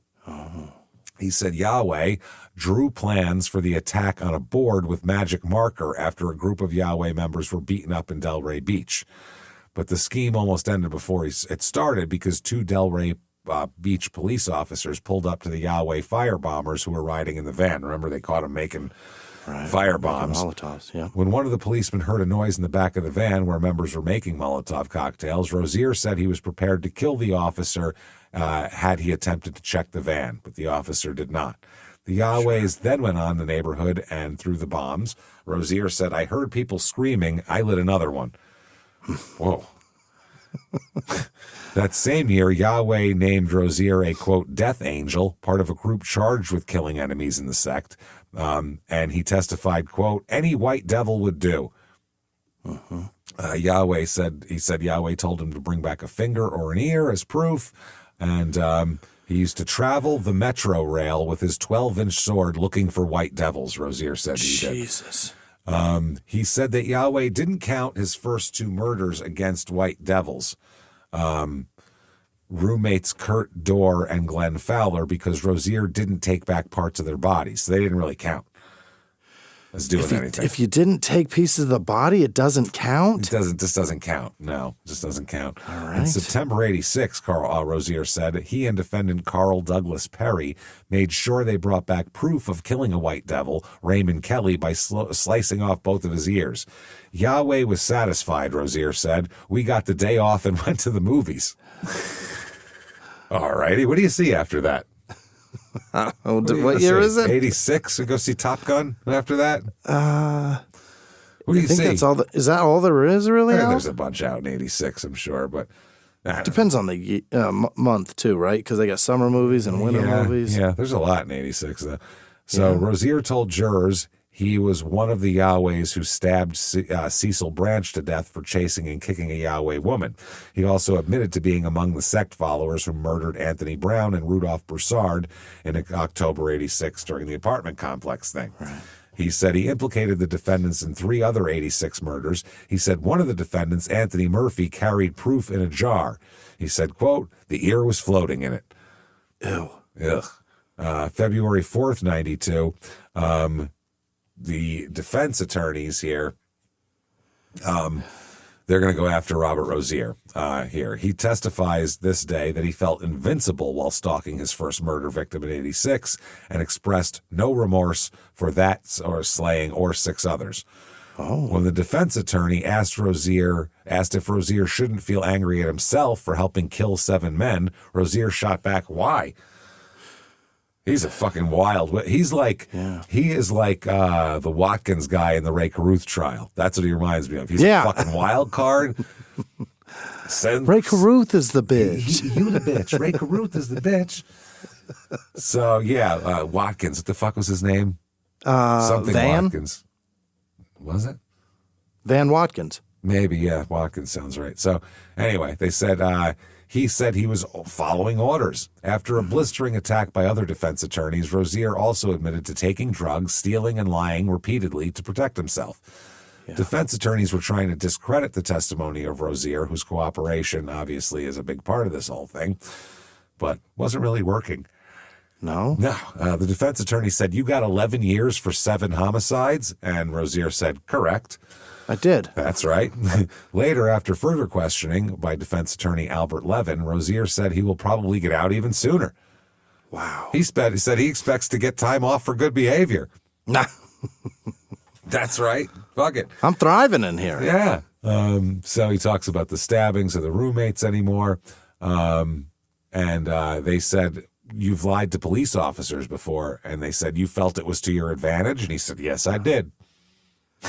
He also testified to getting rid of key evidence, a car, after he was arrested for the murders of Brown and Broussard during the Yahweh takeover. He told a prosecutor after the shootings, quote, basically I was feeling good because I thought I had got away. But a police dog sniffed him out of his hiding place near the murders, he said. Once in jail, he immediately washed his hands to make sure police would not find gunpowder residue on them. And he said, quote, washed them all the way to my elbows, he said. Oh, like a fucking surgeon. Like a surgeon, yeah, he's washing in. He Prepping said for surgery. after his arrest, Yahweh urged him to confess to the killings and blame God for ordering them. Just confess and blame God. He said he sent back a message, quote, no way. I ain't fucking doing that. Hell no. Robert Rozier also, he said that he once told an incredible tale to prosecutors while trying to plea bargain on 4 charges. He saw Yahweh Ben Yahweh behead a man in a public execution. On Wednesday, he admitted to a federal jury that he lied and the incident never happened. He said, I wanted the government to believe I had valuable information. And they said, this is on your resume as a government snitch. And he admitted he changed his story about witnessing Yahweh beheading the karate champ. He told the defense attorney that he had made up the story after he heard rumors about Dupree's public execution in '83, and he said he later told investigators the story was false. He also contradicted the testimony of another government witness, Lloyd Clark. Rozier denied that he took Clark to a site in New Jersey where Rozier had killed a white devil. He said, quote, I didn't do that one, Rozier said. Oh. That one doesn't fall under this plea bargain, so I didn't do that one. They didn't mention that one. I don't know nothing about that. Other defense attorneys portrayed Rozier as a man who falsely accused Yahweh defendants out of revenge and jealousy. Wow. Interesting. Okay, yeah. Yeah. They keep saying that he's making shit up just because he's jealous of people. Oh. Right? February 7th, 1992, one witness says here that one beheading was stopped. So Robert Rozier here said that a follower got into trouble in '86 for gossiping about sect members who beat to death Leonard Dupree. And he said Yahweh later taught a class on how important it was to keep dirty laundry among us, Rozier said. Yeah. Rozier obviously testifying for the government. His testimony was the first public disclosure about the incident. Yahweh and 15 followers are on trial for this. Rozier said Yahweh became enraged that someone inside the sect was talking about Dupree's beating death and demanded an inquisition, which means a lot in a fucking religious sense. Rozier said his anger first focused on me. He felt I was the one. But a follower whose sect name was Ahab Israel turned out to be the loose-lipped culprit, Rozier testified. He said Yahweh ordered Ahab Israel bound and gagged and then stoned. Shit. Rozier said, we all threw our shoes at him for a time. We didn't have stones. We just threw shoes. I just hit him with a New Balance, and he was like, that hurt, you know. You know how it is. That's fucking amazing. We just threw our shoes at him. We didn't have stones. Were they heavy shoes? Or are you talking about combat boots? Who the fuck knows? Either way, it's stones. They said stone him, and he looked around. He's like, "Where the fuck do you get stones in Miami? I don't know where there's stones. We're in the city. Like, anybody got some docks? Throw some shoes. And then you'd have to go pick your shoes back up, go back and throw them again, which is even more pathetic. That's really sad." Yeah. He said Yahweh then ordered Ahab Israel to kneel in front of a man holding a machete. Members encircled the two, Rozier said. They said to show how sharp the machete was, Yahweh grazed Ahab Israel's chest with the machete, and Israel began to bleed, Rozier said. He was crying, sobbing, pleading for his life. Yahweh called off the beheading when a sobbing member of the sect, quote, didn't have the courage to watch, and second in command, Judith Israel, whispered something in his ear. Rozier testified, like, hey, you're going to freak people out with this shit. Yeah. Later, Yahweh banished the follower to another temple outside Miami. Get him out of my sight. Yeah. Rozier also, or Jeff Glover, who's another guy testifying. One day in 86, Yahweh Ben Yahweh carried a human ear in a brown paper bag and proudly displayed it, exclaiming, "See this hairy devil?" This is Jeff Glover said. He said I should rejoice, and I said, "Praise Yahweh." That's what he said. Jeff said I was kind of astonished to see Yahweh carrying the ear. Glover said he thought the ear came from a white victim, but he did not say how Yahweh got it.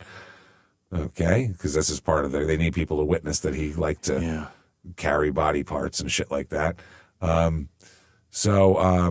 Everybody keeps testifying that's against him. Anything they did, he told me to do it and then was excited about it, essentially. Anyway, one government witness, Michael Mathis, was once a defendant in this case. He said that Dexter Leon Grant called it a pig's ear, talking about showing off the human ear in a jar. Yeah. He said, I said, quote, "Man, you are wild." That's it? Yeah. Oh, wow. That's really an understatement. Man, you're wild. It's a pig's ear. Man, you wild. Imagine if I came up to you with a body part in a jar and showed it to you happily. Is that the response you get? Man, you wild. Anyway. I'd rather you don't, but I'd probably say something like, "Are you okay?" Yeah. Do you need to see the doctor? That? Come to the doctor with me. Let's all get our cognitive abilities checked out here. You bring that, and I'll bring my ADHD, and we'll both go to the doctor. We'll figure this out together. There's got to be a problem. There's something wrong with both of us. Oh, man. February 19th, 1992, defendant's psychotic episode forces a delay in the trial. Mm-hmm. Cellmates of Ernest Lee James Jr. woke up on Tuesday to find him out of control, flailing his arms. Yeah. Wow. In a cell in Broward County Jail and acting self-destructively violent, defense attorney said. U.S. District Attorney Judge Rotger there, informed about James's condition, recessed the trial for a day to allow medical and psychiatric examinations. They said he'll convene the court when, this guy's got his shit together. Sure. I believe the defense attorney said it appeared to be a psychotic episode. In my opinion, there's no way we can proceed. The way he is now, he could be a disruption in the courtroom. Sure. So they said, all right, well, we'll try to stabilize him with medication and get him mentally competent, basically. Now, the guy in question, this is Ahinadad Israel. Here, that's this guy. Now, February 20th, 1992, Yahweh defendant faking a psychosis, doctor says. Oh. Yeah, that's amazing. They said he's faking psychosis with bizarrely bizarre, extraordinarily unusual behavior. Bizarrely bizarre? So there's bizarre. Crazy, dude. And and then there's double bizarre. He's quadruple bizarre. Bizarrely bizarre. I've never heard anyone say that before. Extraordinary, unusual behavior. This is a court-appointed psychiatrist. Okay. They said that he exhibited an excess of symptoms, and that usually raises the specter of malingering. Too many fucking things here. Too many bizarres. Too many bizarres. It's bizarrely bizarre. Bizarrely bizarre. I have to write that down. We got to put that in the title somewhere. It's a pretty good one. Bizarrely bizarre. That is nice shit. So the lawyer said, I know when I go talk to him, he's not making any sense to me. Oh. So the judge advised the lawyer to advise his client to, quote, "Stop fooling around. Stop messing about. Stop cutting up, mister." That's amazing. Stop fucking about. Stop fooling around, and any such conduct Monday morning will cause his removal from the courtroom. Oh. Tell him I don't play that shit. Yeah. February 24th, 1992, Yahweh's the prosecutor in this case. Yeah. The lead secretary for that prosecutor is murdered. Oh, no. Shot to death in her home over the weekend. The prosecutor. The prosecutor's number one secretary. Shit. The lead prosecutor's secretary killed her home. Note taker, yeah. Federal agents are investigating the possibility that this slaying might be tied to this trial, but there's no evidence that they know of. Possible. At this time. Seems likely, but who knows? About 7 p.m., this woman, Crumpler is her name, arrived at her home in a residential neighborhood in Dade County, and 3 males accosted her at her front door and shot her once. That seems like on purpose. That seems like a hit. Crumpler's husband heard his wife getting her keys out, then heard her scream. He ran out to the front door and saw the men, one of whom had her purse. Crumpler lay on the ground by the door. She was taken to the hospital where she was pronounced dead. Shit. And they said they fled and her husband started chasing them on foot and they got into a car and took off. Sir, take it easy. God damn. He's going. You can get yourself hurt. Yeah, that's wild. Unless you got a gun in your pocket like the judge. Yeah, they got guns. We know they got a gun. Yeah. Witnesses described the car as a 1978 Oldsmobile Cutlass with a white vinyl top over a brown or red bottom. That was a sweet ride. Huge, size of a boat. The FBI is assisting the investigation because a federal employee is involved. All right. They said that the shooting was probably not related to her job, is what they said. They don't think it is yet. Anyway. Here we go. February 25th, 92. Yahweh defendant shouts obscenities. Good. Oh, what'd he say? Excellent. He's talking. A half-dressed Yahweh defendant began shouting obscenities and wrestling with U.S. Marshals while he was led into court Monday afternoon after a judge ruled he was faking mental illness. Oh, my God. It's that guy. He yelled out, Ernest Lee James here, Yahweh, take me. Oh, boy. He wept, writhed, muttered profanities, and fell back on the defense table, sending several defense attorneys scrambling to the other side of the room. Everybody run. 2 other defendants helped restrain James, who was only wearing jail pants. Why does he have no shirt on in court? He's half naked. Wow. U.S. District Judge, again, Rotger, ordered James to a holding cell where he could watch the murder conspiracy trial on closed-circuit television. The judge said the outburst was proof that James was faking hallucinations. Right. Earlier, the psychiatrist, had said that he was malingering and said, quote, he's pretty good. Good performance. Not bad. Not a bad performance. He really puts himself out there. Right to the back row. It's not bad. Very impressed. Psychologist Barry Crown testified that James was having another psychotic episode similar to the one that landed him last summer in a federal mental hospital. Okay. Mm-hmm. Next day, February 26th, the Opelika mayor testifies at Yahweh's trial. Oh. The mayor choked back tears as he testified at the Yahweh trial that 2 men were gunned down shortly after he helped them regain their possessions seized during a Yahweh takeover of an apartment complex. So this is to get the mayor up there and then get, some emotion involved in the case, because you've had a bunch of really, Rozier is not a guy you're going to connect with as a juror, probably. February 27th, 1992, headline is Yahweh baby burials investigated. What? What are they doing there? What is going on?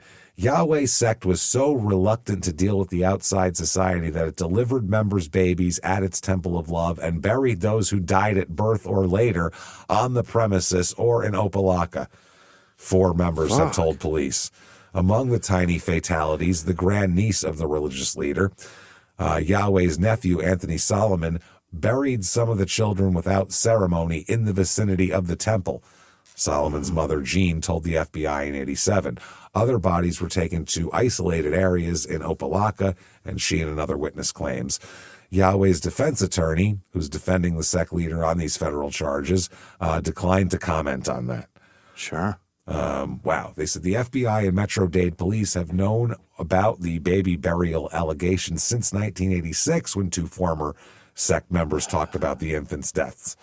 That is gross. The issue came up in court after defense attorney noted that one of the government's key witnesses in the murder conspiracy trial, Lloyd Clark, flunked a polygraph test in 1986 when describing the baby burials.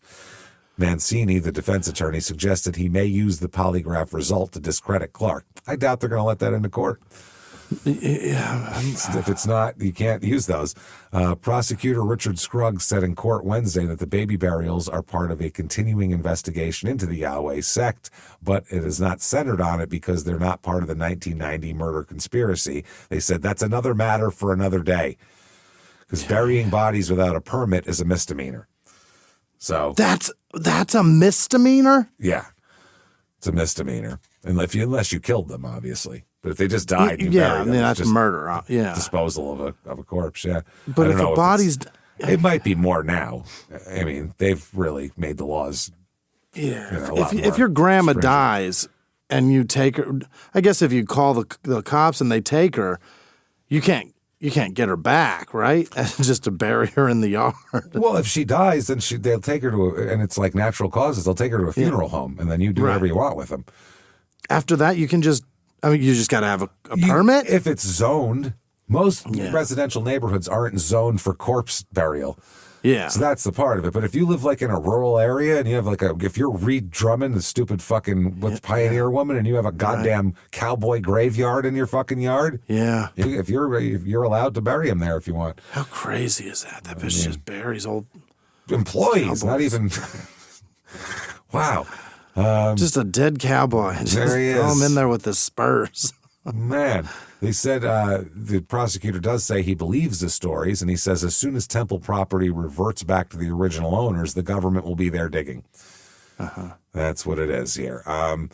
So they said that the Yahweh forbade the followers from having babies in hospitals as part of the sex separation from what he called a white-dominated society. Yeah.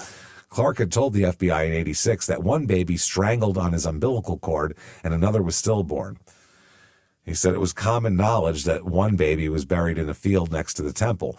One member put the dead babies in plastic bags and buried them. Eesh. Yeah. Experts rated a follow-up lie detector test as inconclusive, by the way, not a failure. Ricardo Woodside, another former follower who's taken the stand that we know about here, said the babies were buried on the south and west sides of the temple, whereas Jean Solomon also testified that several deceased babies were buried on temple grounds, and saying that her own son, Anthony, who was a physician's assistant during temple births, buried the children. Her granddaughter, Marlena Israel, was born sickly in '83 and only lived about 2 months.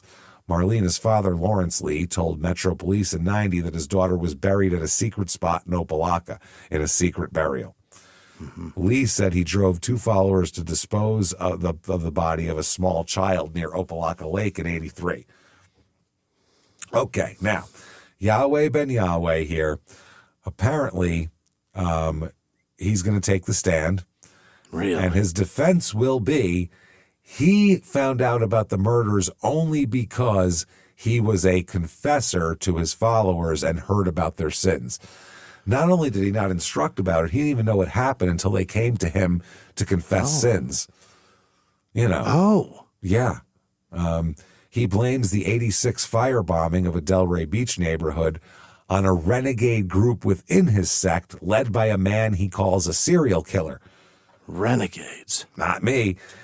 Wow. That is pretty impressive. Prosecutors have rested their case after calling 63 witnesses, only half the number they had planned to put on. Right. But the judge forbade repetition of information. Is he going to testify the same thing as that guy? We've heard that from 3 people. That's enough. We don't need we don't need somebody to verify. We already know. We heard it from 3 people. It's good. Yeah. You don't need to have it from 5 people, basically. Okay. They said the government needs to find Yahweh guilty of plotting only 2 felonies to convict him of racketeering. Okay. By the way. Interesting. So he blamed a renegade group within the sect, like we said, for all of this. Yahweh said Robert Rozier formed this clandestine group within the sect, and Rozier drove up with 6 or 7 of his followers to firebomb the neighborhood in May. That's what he said. He said only his followers were involved in that, meaning only Rozier's. Right. Yahweh described Rozier as the serial killer. because he's confessed to 7 murders, which he is a serial killer, but it's for a different reason. Yeah. He said no such brotherhood existed, Yahweh said on television. Yahweh also, he talked about Judith Israel's lawyer, Paul McKenna, said Rozier may be falsely accusing Yahweh followers of murders he committed himself. Oh. They said, I think Rozier is responsible for many. So first he's lying, but then he's not lying. As a matter of fact, he's killed way more people, and he's basically everything we're being accused of, he probably just did himself. He just did it all. Yeah, that's it. Interesting. So despite the ambitious defense plans, Yahweh told his TV interviewer that he's not optimistic that the jurors will return a fair verdict. He said 6 of them have already made up their minds. And then he said, it's a racist trial. They said, well, do you expect help from above? And he said, I expect absolutely divine intervention. Divine intervention is coming for us. And then March 11th, 1992, might be God at work here.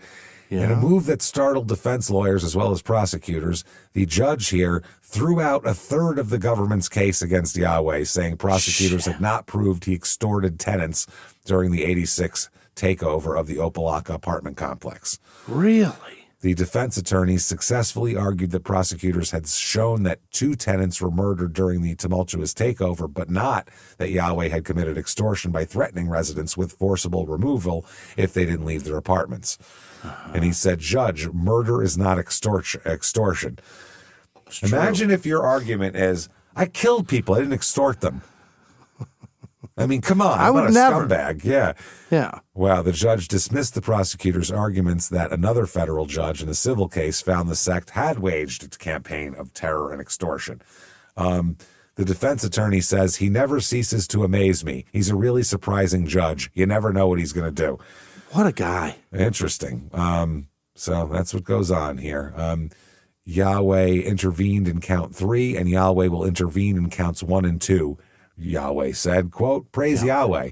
Mm-hmm. Anytime you win, you're glad, his attorney said. Sure. He says he faces a high hill to tussle in defending his client, who's still accused of 2 counts of ordering 14 murders. Wow. So, this isn't all good news here. No. At all. So March 12th, 1992, Yahweh's trial's star witness accused of 2 murders. The government's star witness in the federal racketeering trial hunted down and killed 2 tenements. Robert Smith, a carpenter, whose sect name is Hazadiah Israel. Yeah, he does. Was the 3rd witness to pin murders on Robert Rozier since the defense began their case. Yeah. They're all just blaming everything on Rozier. May as well. That's it. They said there's no direct evidence besides Rozier's testimony that my client went out and killed people. That's what they're saying. It's only Robert Rozier, and he's a serial killer. Right. March 18th, 1992, a Yahweh defendant repeatedly denied Tuesday he murdered 4 men on the orders of Yahweh and called the government's star witness a grudge-filled liar. Carl Douglas Perry said, I would never kill for any reason. I'm against that. I'm a builder. I like things to go up, not go down. Yeah, I couldn't kill people because I like building things. Yeah. I like Legos, man. I like putting things together, not taking them apart. The fuck are you talking about? What's the Bible say about murder? It's against it. It's against it. Yeah. It's against it, I believe. Kingpin. So, Perry, whose sect name is Aher Israel, was the first Yahweh defendant to take the stand. He said he was with his former wife helping her deliver their 3rd child, not gunning down tenants. Wow. And his ex-wife said, Aher was with me. Uh-huh. Okay, so that's the prosecutor scoffed at the alibi. Perry didn't know exactly how long Howard was in labor. Quote, a long time, he estimated. He was also vague on details of his daughter's birth. Mm-hmm. Despite Scruggs' persistent questionings of Perry, defense attorneys said other defendants are eager to testify. Job Israel, who legally changed his name from Richard Ingram, was expected to take the stand. So that's what's going on in that day of court. there's a lot of these people are testifying that there was like, this person only said that this person killed that person because he wanted to be closer to Yahweh. There's a lot of like infighting political, interior political sect shit, intra sect political things. Whatever that is, yeah. Whatever the fuck's going on there. March 19th, 1982, a key government witness acknowledged Wednesday a motive for implicating Yahweh Ben Yahweh in 2 murders. He hated him so much he wanted to kill him. This is Lloyd Clark, disclosed for the first time in federal court that he accepted $2,000 in cash from the FBI to snitch on Yahweh. Defense attorney Dennis Kanan called Clark back to the stand after obtaining Clark's handwritten manuscript in which Clark wrote of plotting to kill Yahweh with another disenchanted disciple. They asked, you wanted to kill, you did want to kill him? And he said, yes. He said he had a vendetta against Yahweh for, among other things, having sex with all the women, including my wife. That'll that do it. really pissed me off. That'll do it. That's the thing. Pushed me right over the edge. He also acknowledged he disliked Canaan's client, Job Israel, who legally changed his name, like we said. Quote, I felt he was a stingy person. Yeah. Hoarding all the pussy. That's just hard. No, the other guy. Oh, okay. The other guy's stingy. Yahweh's greedy. One's greedy, one's stingy, is how it goes. Clark firmly denied that he lied on the stand to get back at both men. He testified 2 months ago that Israel helped in the beheading murder of Aston Green. Okay, March 20th, 1992, Walter Lightburn takes the stand to describe himself as an Eagle Scout, an All-American football player. He rejected the title prosecutors have given him, killer. He said, I haven't tried to kill anyone. I'm not a killer. Oh. He contradicted at least 7 government witnesses who placed him at the murders of Carlton Carey and Leonard Dupree, and also at the takeover of the apartment complex. Right. So he says he didn't do it, though. People got very hurt. Yeah. They said just moments before Dupree's gruesome slaying, he said, don't you remember being knocked out and getting a black eye? Because 3 witnesses placed him at the in a karate match with Dupree. And he said, I don't recall. That's all he would say. Okay. Another one here, reciting scripture to stress his peaceable nature. A discipline of sect leader, Yahweh Ben Yahweh, on Monday denied murder charges against him. This is Maurice Woodside. Remember, he's one of the Woodside brothers there. Yeah. He said, the Bible says we should love one another. Vengeance belongs to God himself. He testified that. Right. How do you testify to that? God testified to that. Is that what he's saying? That God while carrying that cross and such? I don't even know. He what the fuck? He testified that. He told Special Assistant U.S. Attorney Trudy Nowicki, I love you even though you're trying to take my life. I love Mr. Assistant U.S. Attorney Richard Scruggs, too. Oh, do you? I love him. Love all you guys. You guys are the best. You guys are the best. So March 29th, 1992, star UC player, now star witness in sect trial. Robert Rozier tells of random killings, death angels, and blind devotion in the Florida case against Yahweh Ben Yahweh. So they just go over, he is the star witness. He said, quote, we did everything from like driving a bus to killing someone if necessary. He said beating, hanging, burning, stoning, decapitation, the basics. The huge. Basics. You guys have all done that. You know how it goes there. So Yahweh has previewed the defense case when he telephoned a Washington talk show and described Rozier as a serial killer. That's got to be his stance. What else is he going to say? Interesting. They said Robert Rozier, a muscular man whose long hair is pulled into a single thick braid that hangs from the left side of his head, said he often served as Yahweh's chief enforcer. So they asked how many people. So wild. Yeah, how many people have you helped kill? And he said 7. He also, the 7th was a panhandler who annoyed him by persisting to ask for money and cigarettes. That's what he was trying to piss. He said, I ended up killing him and throwing him in the water. Leave me alone, I guess, here. You don't get it. That's no cigarettes. No. No. Yeah. So he talked about the movie. I still don't know what movies they went to see, though. I wish I knew. I wish I knew what movie they were. What do you see right after that? After beheading killing a man. People? After beheading a man, do you go see... you see a comedy? You need to just lighten it up a little bit? You got it. Yeah. I think you go see something light after that, right? Has to be. April 1st, 1992. Yahweh witnessed death and accident. Okay. A man who was run over by a train in Boca Raton is the second person involved in the Sect conspiracy trial to die since it started. Wow. This is Alton Bonnaby. We talked about him.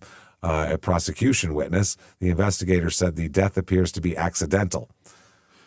Yeah. Bonnaby's father, Alfonso Bonnaby, says he believes someone killed his son, then dumped his body on the tracks, but the Palm Beach County deputy medical examiner said there are no signs of foul play. Alton Bonnaby was hit by a train at 1:17 a.m. on the Florida East Coast Railway tracks at Old Dixie Highway and Coventry Street. The train's engineer said he was unable to stop after he blew the whistle and Bonnaby didn't move. Yeah, those are tough. He meant that. Yeah. That it didn't move means I'm trying to get hit by this train, bro. Just pedal to the metal here. You can't stop. Those brakes are not for like a Honda Civic. They keep going. The train was they're not little like nice anti-lock brakes that go on pretty quick. The train was traveling at 45 miles an hour. So the defense attorney said that any speculation that the death was related to the trial is a crock of shit. It's speculation. She said if my client was in the witness killing business, he would want to kill him before he testified. It doesn't make sense. It's a tragic, unfortunate incident, but totally unrelated. Okay. But Bonnaby, his father, and other victims had testified that their homes were set ablaze after the Delray Beach incident, because he's one of the witnesses from there. Yeah. April 3rd, 1992, Yahweh's message delivered on cable TV show. There we go. Since December, disciples have been paying for a weekly half-hour Yahweh talk show from poverty to riches on community access cable channels around the country in at least 15 metropolitan areas from New York to St. Louis to Miami to Fort Lauderdale. It's a very common theme that people like to hawk at people. Yeah. The show, which airs on Black Entertainment Television, BET, on Sundays at 6 p.m., not a big time for them. Often just not for BET, videos Sundays at 6 p.m. That's not one. No, it's usually right after school until mom and dad get home. That's the prime time. That's the prime time. Displays an illustration of Yahweh wearing a halo and sitting on a throne in front of two spaceships. Okay, let's make this even crazier. On a show broadcast Monday, host Josiah Israel told viewers, please remember Yahweh loves you. Yahweh Ben Yahweh loves you, and so do I. Shalom, shalom. Shalom, shalom. Shabbat, Shabbat, fucker. Commercial solicit buyers for Yahweh literature, so they have like their own little, infomercials playing in between, and seek signatures for a petition to free Yahweh. Wow. One of Yahweh's lawyers estimates as many as, come on. How many? He estimates as many as 3 million people see the show around the country every week. Yeah. 3 million is like... As high as, James. Yeah, as high as fucking... 3 million people are watching the same show on public access television and also BET too. There's upwards of 3 million people that have the opportunity to see this. It's available for up to 3 million people. In the program aired this week, Yahweh preached, I'm a peaceful man, but you better believe I'm not a fluke. I came in the name of God who delivered us from Egypt. Oh. He warned of plagues and droughts if he and his followers were persecuted. Oh. He said, if you don't believe it, just keep messing with me and you'll find out that Yahweh is God and God controls nature. Uh-huh. Whoa. Keep messing with me. And it's also like it's like hurricane season in Florida. Mm-hmm. You keep messing with me. So April 14th, 1992, the judge here startled defense attorneys when he predicted some of the 16 Yahweh defendants will be acquitted. In off-the-cuff comments outside the jurors' presence, the judge suggested they will take days to deliberate on the complex case, and that some of their verdicts won't be favorable to prosecutors. He said, I think it's very likely some of the defendants are going to be acquitted. He said, at least I would not be surprised if several walked free. Wow. The prosecutor said, or the defense attorney said, I've never heard a judge make that comment before, and said he was pleased and shocked by it. He said, it's unusual, but I'm not surprised, another defense attorney said. He said, they've long contended the government's evidence against some of the followers is weak. The prosecutors declined to speak about it because they're like, what the fuck? Thanks a lot, asshole. Another one here, called to the stand William Carolyn King III. Miami detectives found King near the park wearing a shirt stained with blood. Oh. King testified he convinced investigators they had the wrong man. I wouldn't stab anybody, he said, but admitted prostitute Martine Mish testified that King told her he hurt someone in the park. He didn't know if he killed them. Okay. That's interesting. April 17th, 1992, IRS audits attorneys for the Yahweh sect. Yeah? 5 of the 16 attorneys for the Yahweh religious sect have been hit by Internal Revenue Service audits that have forced the 3 to dig through past tax records as they prepare to present the cases to the jury. Uh-oh. This seems on purpose. That sounds like a lot, doesn't it? That can't be a coincidence. No, it feels like, Right? recommended this. Wow. April 22nd, 1992, Yahweh Ben Yahweh, self-proclaimed son of God, denied in court on Tuesday that he knew anything about the murders and other racketeering activities prosecutors have linked to the religious empire. Unaware. He said, it is reprehensible in my feeling for anyone to wantonly take anybody's life. Anyone who has followed me, any soul that did, thinking they did that for me, I consider them very unfortunate. Mm-hmm. He took the stand. He's there. He stated his occupation as, quote, what do you think he says his occupation is? It is my job to be the representative of mankind. Close. He said, quote, Grand Master of the Celestial Lodge and the blessed and only potentate. Grand Master of the God. Celestial Lodge? God. God is the MC of the universe, man. You know how it works. Celestial Lodge. Introing people, taking people off stage. He's the... Wow. What a fun one. But he denied knowledge of the Nation of Yahweh's finances, real estate holdings, or day-to-day operations, saying sect members saw to that. I just sat around being God. He also disavowed accusations that he controlled disciples' diets, sleeping habits, and sex lives, forced them to tithe all their savings, and set quotas for donations they solicited and products they sold. He said, quote, it's impossible to force the people in America to do anything. If I have such great powers, then everybody on the planet would be righteous and holy. Is that a no, motherfucker? I mean, if I have such great powers, I'll make everybody do everything, and I haven't, so clearly not. Yeah. How do you, as a lawyer, you take all that and you go, is that a no? So what does that mean? Is it a yes, a no, a maybe? What the fuck are you talking about? Wow. He even denied having followers at all, he said.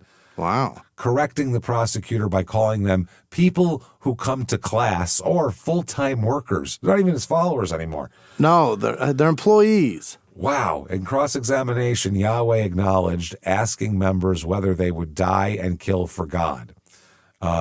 His intention, he explained, was to stress to the congregation, any fool can die for God, but it takes a wise man to live for him. That's what he twisted that into. That's something. Yahweh also said he told congregants to bring him the heads of his enemies. Prosecutors alleged that he ordered decapitations, blah, blah, blah. But Yahweh spoke figuratively, he testified, actually urging members to avoid alcohol, cigarettes, and pork, thereby bringing him the heads of companies that sold such products. Because we aren't participating. Yeah, he said, I bring me the head of Philip Morris is what he said, essentially. By not doing it? Bring me Jack Daniels on a pike, if you could. By not drinking it. By not drinking it. That's wow. That's his claim? That's his claim. He meant it. I said, bring me the heads of my enemies means stop drinking and smoking. But bring them to their knees by not participating in their business. What a fucking crock of shit. That's what I meant. That's what I was trying to say. I mean, I could have said that, but I thought it was, more fun to tell them, bring me the heads of my enemies. Who doesn't want that? So Yahweh also acknowledged such mortal tendencies as an allergy to dust, a fondness for greyhound racing, and an imperfect memory. Oh. I just love watching those dogs run around that track. Just makes me feel so good, he must have said. That's fondness ridiculous. For greyhound racing, is that right? He said, I can't even remember what I ate last month when he's questioned about the events in 1981. And the prosecutor said, you're not omniscient. You're not, right. fucking God, sparking a chorus of objections and motions for a mistrial. Well, that's what he said. In a bench conference that followed, defense attorneys objected to the tone as being too sarcastic and his repeated questions about the Yahweh faith. The judge ruled that the question about this was inappropriate but did not warrant a mistrial. Yahweh seemed to enjoy the exchange, sitting back and smiling slightly. Several times he said the government was persecuting him. He said, quote, the name of the Father is what this is all about. I'm manifesting it, and that's why I'm being persecuted today. Oh, is that right? Ugh. He's on the stand. He denies he told the members to kill 8 white men. Yeah. I didn't do that. He says the Bible teaches all devils will be wiped off the face of the earth, regardless of color. So they said, so your sermon's preaching death to white devils. Wasn't that a call for action? And he said, no, sir. No. Not at all. He also denied forming a secret group called the Brotherhood, who were supposed to bring body parts. He then said, as the Prince of Peace. Yeah. Next, he's going to say, as the Sultan of SWAT. Yeah. I would say, as the Yankee Clipper. I'm thinking this, okay? Yeah. He said, as the Prince of Peace, I look for peace all over people. For all people. Oh, I look for peace for all people. Uh-huh. He called Rozier, though, a morally corrupt. Okay. And the prosecutor suggested Yahweh had conditioned his followers into murdering whites by writing articles in 86 with such titles as White Persons Are Kidnappers and Terrorists and White America Murders Blacks Daily. In one article, Scruggs, the prosecutor, said that Yahweh predicted a worldwide holy war. And Yahweh said he wrote the articles but didn't remember in what year it was written, which is irrelevant holy anyway. War, huh? He said he told Scruggs of his criticism of American whites was meant to educate blacks about their own history in America. He said, we've been hung on trees. We've been roasted like hot dogs. Our people have been shot, mutilated. Pregnant women have been hung upside down and their bellies cut open and babies have fallen out. Yes, true. However, Yahweh said he felt no rancor against whites in general and had even had white followers. That's got to be uncomfortable. Probably, Kill the white devil. Yeah, sure. Sounds good. The defense attorneys unsuccessfully appealed to the judge to prevent Scruggs from mentioning the articles because they were potentially inflammatory. They said, Judge, he's written 1,000 things and he's run off at the mouth an awful lot, the defense attorney said. They said, well, yeah, that all means something, though. Can't just say shit. The judge agreed with the prosecution, saying that he could at least show the articles to Yahweh to refresh his memory. Okay, so we'll leave it right there. Oh, my. With Yahweh on the stand. When we come back, will be his last day on the stand. Yeah. And he's going to, obviously, there's going to be a verdict. Yeah. And we're going to see where Robert Rozier ends up from here, actually. Oh, I'm looking forward to it. Let us stop right there in 1992. So there you go. If you enjoy this case, which I'm enjoying this a great deal, because I get to make fun of a cult and talk about murders. This is a lot of fun.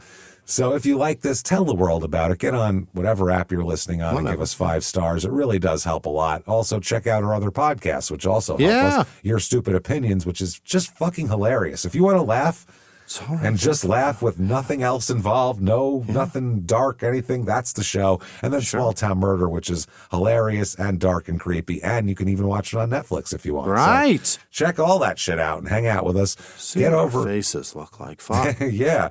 Also, get over to shutupandgivememurder.com. Mm-hmm. By the way, somebody said they saw us on Netflix and now they don't want to listen to us anymore because they didn't picture us looking like we look. It was that bad? It ruined the whole thing. Not even bad, just different.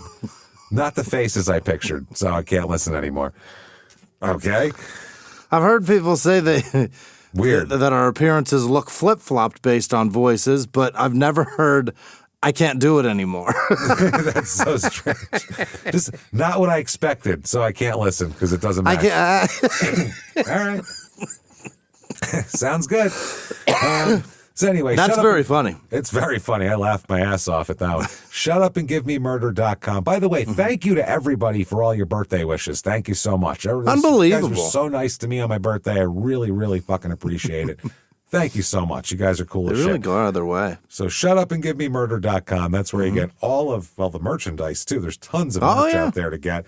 And on top of that, you can get tickets for Small Town Murder live shows, which are fucking great shows. You got to come to these shows. They are missing out. Wild comedy show with the pictures and jokes with the pictures and our jokes and the story. It's so much fun. There's only 7 more for the year. Don't blow it and miss it, you idiot. And the next one up, don't blow it, assholes. Next one up is September 18th in Milwaukee at the Pabst, which, I mean, as far as theaters go, it's a fucking perfect size and a perfect environment. It's a great theater. We can't wait. We've done that one a couple times before. We're always going back there. We love it. And then Minneapolis, we also love going all the time as well. We're always there. And this is at the State Theater, which we did last time. It's a great theater. So get your tickets for that one as well. Shutupandgivememurder.com. We'll also be in Dallas, San Jose, Sacramento, Tarrytown, and Boston this year. And that's it for the year. So we don't do a ton of shows, man. We do like 12, 15 shows, and that's all. So do that. Get in there and hang out with us. You can follow on social media at Crime and Sports. Yeah. You can get yourself Patreon, and we can. suggest that you do. Patreon.com/CrimeInSports, just like the name of this show. Anybody $5 a month or above, you're going to get every last damn thing we put out. All of it, yeah. Everything we put out, including, Small Town Murder stuff, everything. As soon as you subscribe, you're going to get almost 400 back bonus episodes that have been piling up and collecting. That you can binge that. That's like a whole separate feed. Then you get new ones every other week. One Crime and Sports, one Small Town Murder. This week, no different. This week, 4 Crime and Sports. We're going to talk about hostage situations because they're crazy and wild. And we talked about Stockholm, and that was crazy. So we'll get into that. For Small Town Murder, Corey Richins Part 3, which I can't wait for. Her kids' statements are finally let in for the sentencing. And they basically say everything she said she did that night was complete bullshit. And she was actually really mean to the kids while murdering their father. Nice. And then in the preceding months was a complete shitty mother who made them eat uncooked lasagna and the like. So it's going to be amazing. Can't wait for that. That's patreon.com/CrimeInSports. And on top of all the material we give you, you still get everything we put out. Crime and Sports, Small Town Murder, and, of course, Your Stupid Opinions. All ad-free. Ad-free. Ad goddamn free. You get it. That you can't beat that, everybody. So get in there and get that shit. And then you know what else you get? Yeah, I do. A shout-out. You know when that happens? Right fucking now. Jimmy! Hit me with the names of the most wonderful people in the world who would never claim themselves to be God and ask us to be beheaded. Hit me with them right fucking now. This week's executive producer, Gary Howard in Metropolis, Illinois, and happy hours in Texarkana. Oh, Jesus. The truckers are really in the worst places. They are hurting in the summertime, Texarkana, fuck, happy hour, man. Oof. Brutal, guys. Other producers this week, Peyton Meadows, Scott Richard in Maricopa, Latasha Dickey, Nee Campbell. Is Nee the former name? Is that what that means? N-E-E? Yeah. Yeah, that means used Formerly to be. Campbell? Used to be. Yeah. Yeah. All right. Yeah. Latasha. All right. Alexa Lagrateria. Sounds delicious. Lagrateria. I've eaten there many times. It's delicious. The Groteria? Yeah. Absolutely the best. Sounds vile. Janice Hill, Garrett Wright. Happy birthday, Garrett. Hey, happy birthday. You did it again. Don Brooks, Casey Boyce, Kristen Taylor, Jennifer McCormick Yergonski, Macy Wilson, Robert Hill, Aaron Beacon, Anna Christina Acosta Shoemaker. Wow. God damn it. Let's Perhaps get you Schumacher. 4 more names. Let's Yeah. get Get married again. Duke with no last name. Chantel Duchesne, like Andy Dufresne. Oh. E-S-N-E. Andy. Jesse Damone, Aaron Witzel, Aaron Elliott, Nick with no last name, Aaron with no last name, E-R-E-N, I think that's Aaron, Aren perhaps, Janae Riley, Victoria Chance Bella Rive, Connie Hill, Karen Woods, Deke the Dude, French, Deke French. He is the dude. Ronnie Brown, Kenny Russell, Brian Cargan, DV. This show brought to you by Domestic Violence. How about that? Rebecca Kuhn. That's what we're looking for.